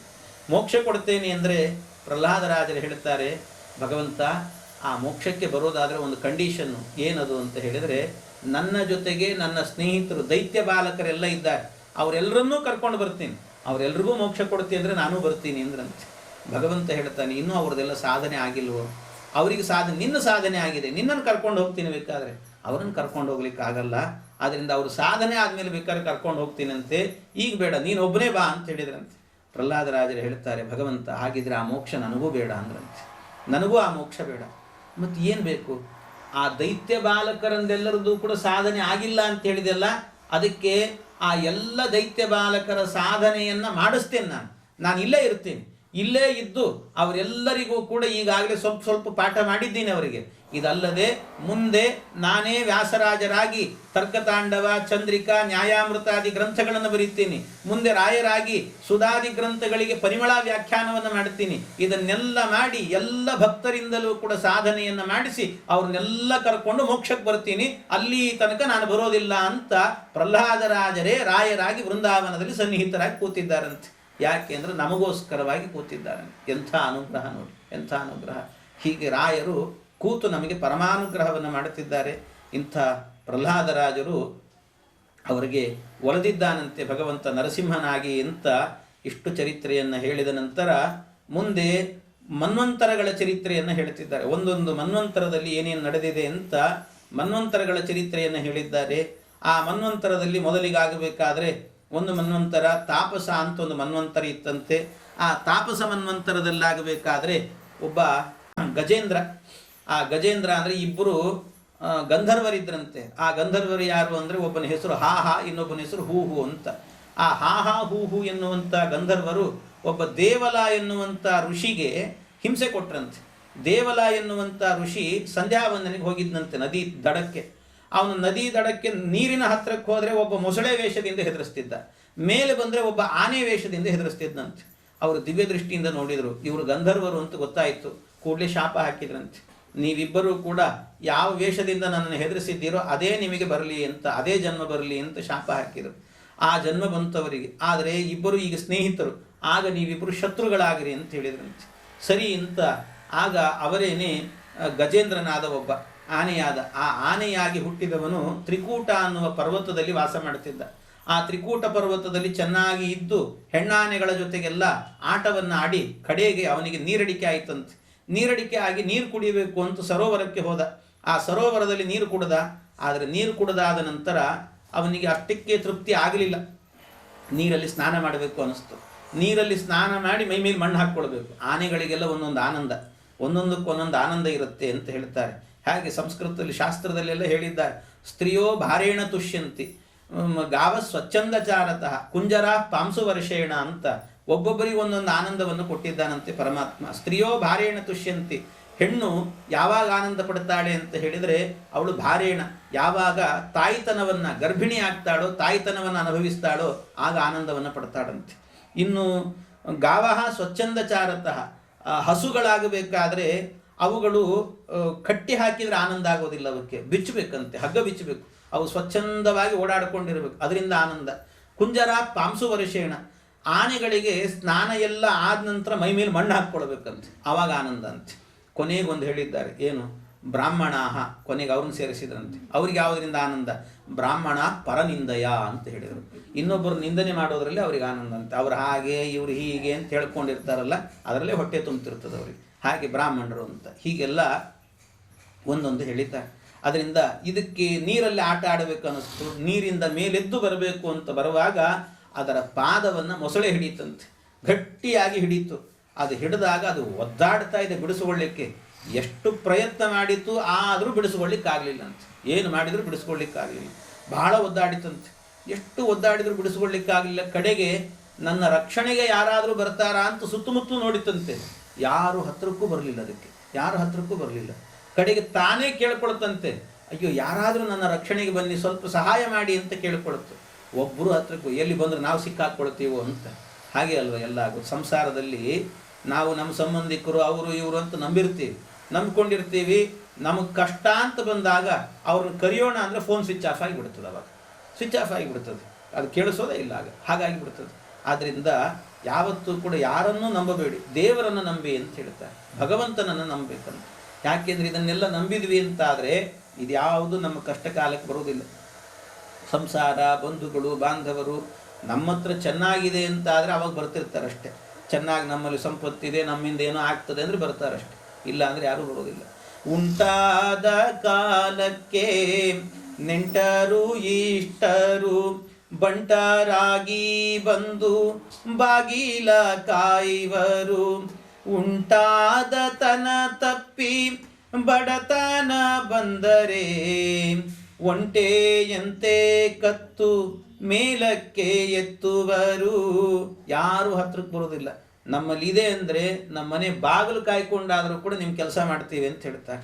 ಏನೂ ಇಲ್ಲ ಬಡತನ ಅಂದರೆ ನೀವು ಯಾರು ಅಂತ ನಮಗೆ ಗೊತ್ತಿಲ್ಲ ಅನ್ನುವಂತೆ ಮುಂದೆ ಹೋಗ್ತಿರ್ತಾರೆ. ಆದ್ದರಿಂದ ಆ ರೀತಿ ಇದಕ್ಕೂ ಕೂಡ ಅಂಥ ಸ್ಥಿತಿ ಬಂತಂತೆ. ತನ್ನವರು ಅಂತ ಯಾರೂ ಹತ್ರಕ್ಕೆ ಬರಲಿಲ್ಲ. ಬರದೇ ಇದ್ದಾಗ ಕಡೇ ಕಾಲದಲ್ಲಿ ಇನ್ನೇನು ಮಾಡಬೇಕು, ತಾನು ಹೋರಾಟ ಮಾಡಿತು, ಆಗಲಿಲ್ಲ. ಆ ಕೂಡಲೇ ಭಗವಂತನ ನಾಮಸ್ಮರಣೆ ಬರಬೇಕು ಅಂತ ಪ್ರಾಗ್ಜನ್ಮನ್ಯ ಅನುಶಿಕ್ಷಿತಂ, ಹಿಂದಿನ ಜನ್ಮದಲ್ಲಿ ಅದಕ್ಕೆ ಮೊದಲೇ ಕೇಳಿತ್ತು ಬ್ರಾಹ್ಮಣರಲ್ಲಿ ಪಾಠವನ್ನು, ಅದರ ಸಂಸ್ಕಾರ ಅದಕ್ಕೆ ಬಂತಂತೆ. ಬಂದು ಕೂಡಲೇ ಭಗವಂತನನ್ನ ನಮೋ ನಮಸ್ತೆ ಕಿಲ ಕಾರಣಾಯ, ಆ ಪರಮಾತ್ಮನನ್ನ ಪ್ರಾರ್ಥನೆ ಮಾಡಲಿಕ್ಕೆ ಶುರು ಮಾಡಿತ್ತು. ಭಗವಂತನ ಜೋರಾಗಿ ಸ್ತೋತ್ರವನ್ನು ಮಾಡುವಾಗ ಪರಮಾತ್ಮ ಎಂಥವನು ಅಂದರೆ ಅವನು ಮೊದಲೇ ಬಂದು ಕೂತಿದ್ದಂತೆ. ದೇವರು ಹೇಗಿದ್ದಾನೆ ದೇವರು ಅಂದರೆ ಬೇರೆಯವ್ರನ್ನ ಕರೆದ್ರೂ ಬರುವುದಿಲ್ಲ, ದೇವರು ಕರೆದ್ರೆ ಸಾಕು ಬರ್ತೀನಿ ಅಂತಾನಂತೆ. ಮೊದಲೇ ಸರೋವರದ ಒಳಗೆ ಕೂತಿದ್ದಂತೆ ಪರಮಾತ್ಮ. ಅವನು ಕರೀಲಿಕ್ಕೆ ಪುರುಸೊತ್ತಿಲ್ಲ, ಓಡಿ ಬಂದಂತೆ, ಮೇಲೆ ಬಂದಂತೆ. ಅದು ಹೇಗೆ ಬಂದಿದ್ದ ಗೊತ್ತಾ? ದಾಸರೆಲ್ಲ ತಮಾಷೆ ಮಾಡ್ತಾರೆ ಆ ಭಗವಂತನನ್ನು. ಪರಮಾತ್ಮ ಹೇಗೆ ಬಂದಿದ್ದ ಅಂತ ಕೇಳಿದರೆ ಅವನನ್ನು ಈ ಗಜೇಂದ್ರ ಕರೀತಾನೆ ಅಂತ ಮೊದಲೇ ಗೊತ್ತಾಗಿತ್ತಂತೆ. ಗೊತ್ತಾಗಿ ಗರುಡನಿಗೆ ಮೊದಲೇ ಹೇಳಿ ಮೊದಲೇ ಹೋಗ್ಬಿಡೋಣ ಬಾ ಅಂತ ಕರೆದಿದ್ದಂತೆ ಪರಮಾತ್ಮ. ಹೋಗುವಾಗ ಸಾಮಾನ್ಯ ಗಂಡಂದ್ರೆ ಎಲ್ಲಾದರೂ ಹೊರಗೆ ಹೋಗೋದು ಅಂತ ಆದರೆ ಹೆಂಡತಿಗೆ ಒಂದು ಮಾತು ಹೇಳಿ ಹೋಗ್ತಾರೆ, ಇಂಥ ಕಡೆ ಹೋಗ್ತೀನಿ ಬರ್ತೀನಿ ಅಂತೆಲ್ಲ. ಬರೋದು ತಡ ಆದರೆ ಇವ್ರು ಫೋನ್ ಮಾಡಿ ಕೇಳ್ತಿರ್ತಾರೆ, ಹಾಗಾಗಿ ಯಾವಾಗ ಬರ್ತೀರಿ ಊಟಕ್ಕೆ ಕಾಯ್ತೀನಿ ಹಾಗೆ ಹೀಗೆ ಅಂತ ಹಾಗಿರ್ತದೆ. ಆದರೆ ಭಗವಂತ ಆ ಗಜೇಂದ್ರನ ಬಳಿಗೆ ಹೋಗಬೇಕಾದ್ರೆ ಲಕ್ಷ್ಮೀದೇವಿಗೂ ಹೇಳದೆ ಹೋದ್ನಂತವನು, ಲಕ್ಷ್ಮಿಗೆ ಹೇಳಲಿಲ್ಲಂತೆ, ಹೇಳದೆ ಹೋಗಿಬಿಟ್ಟ ಅವನು ಅಂತ.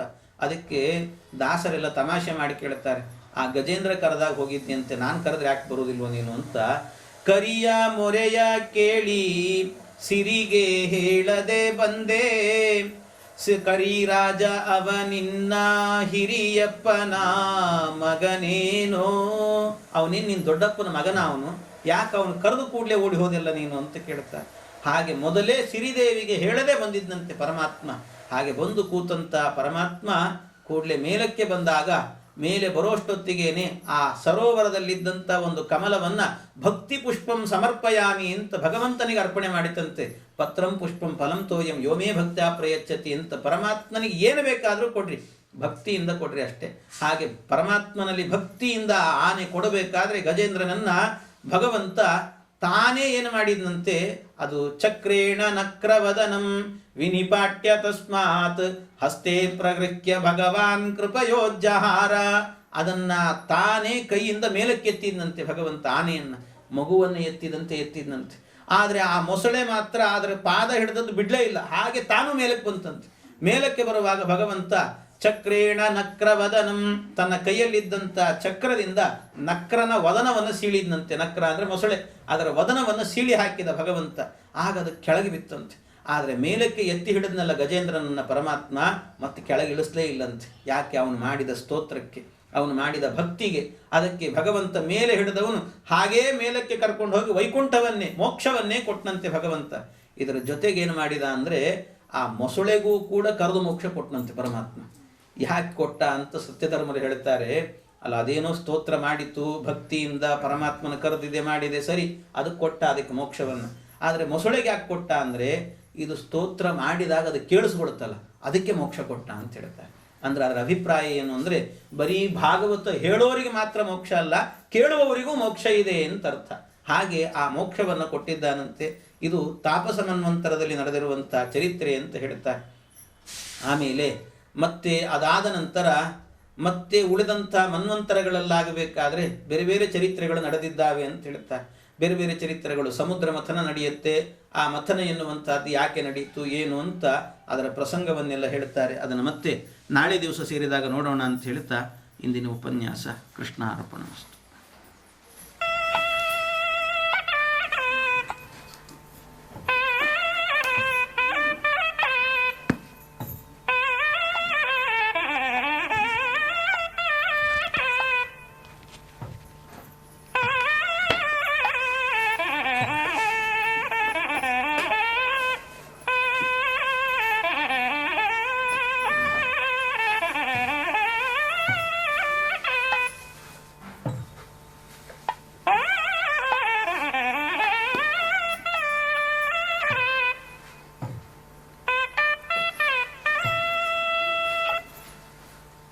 Thank you.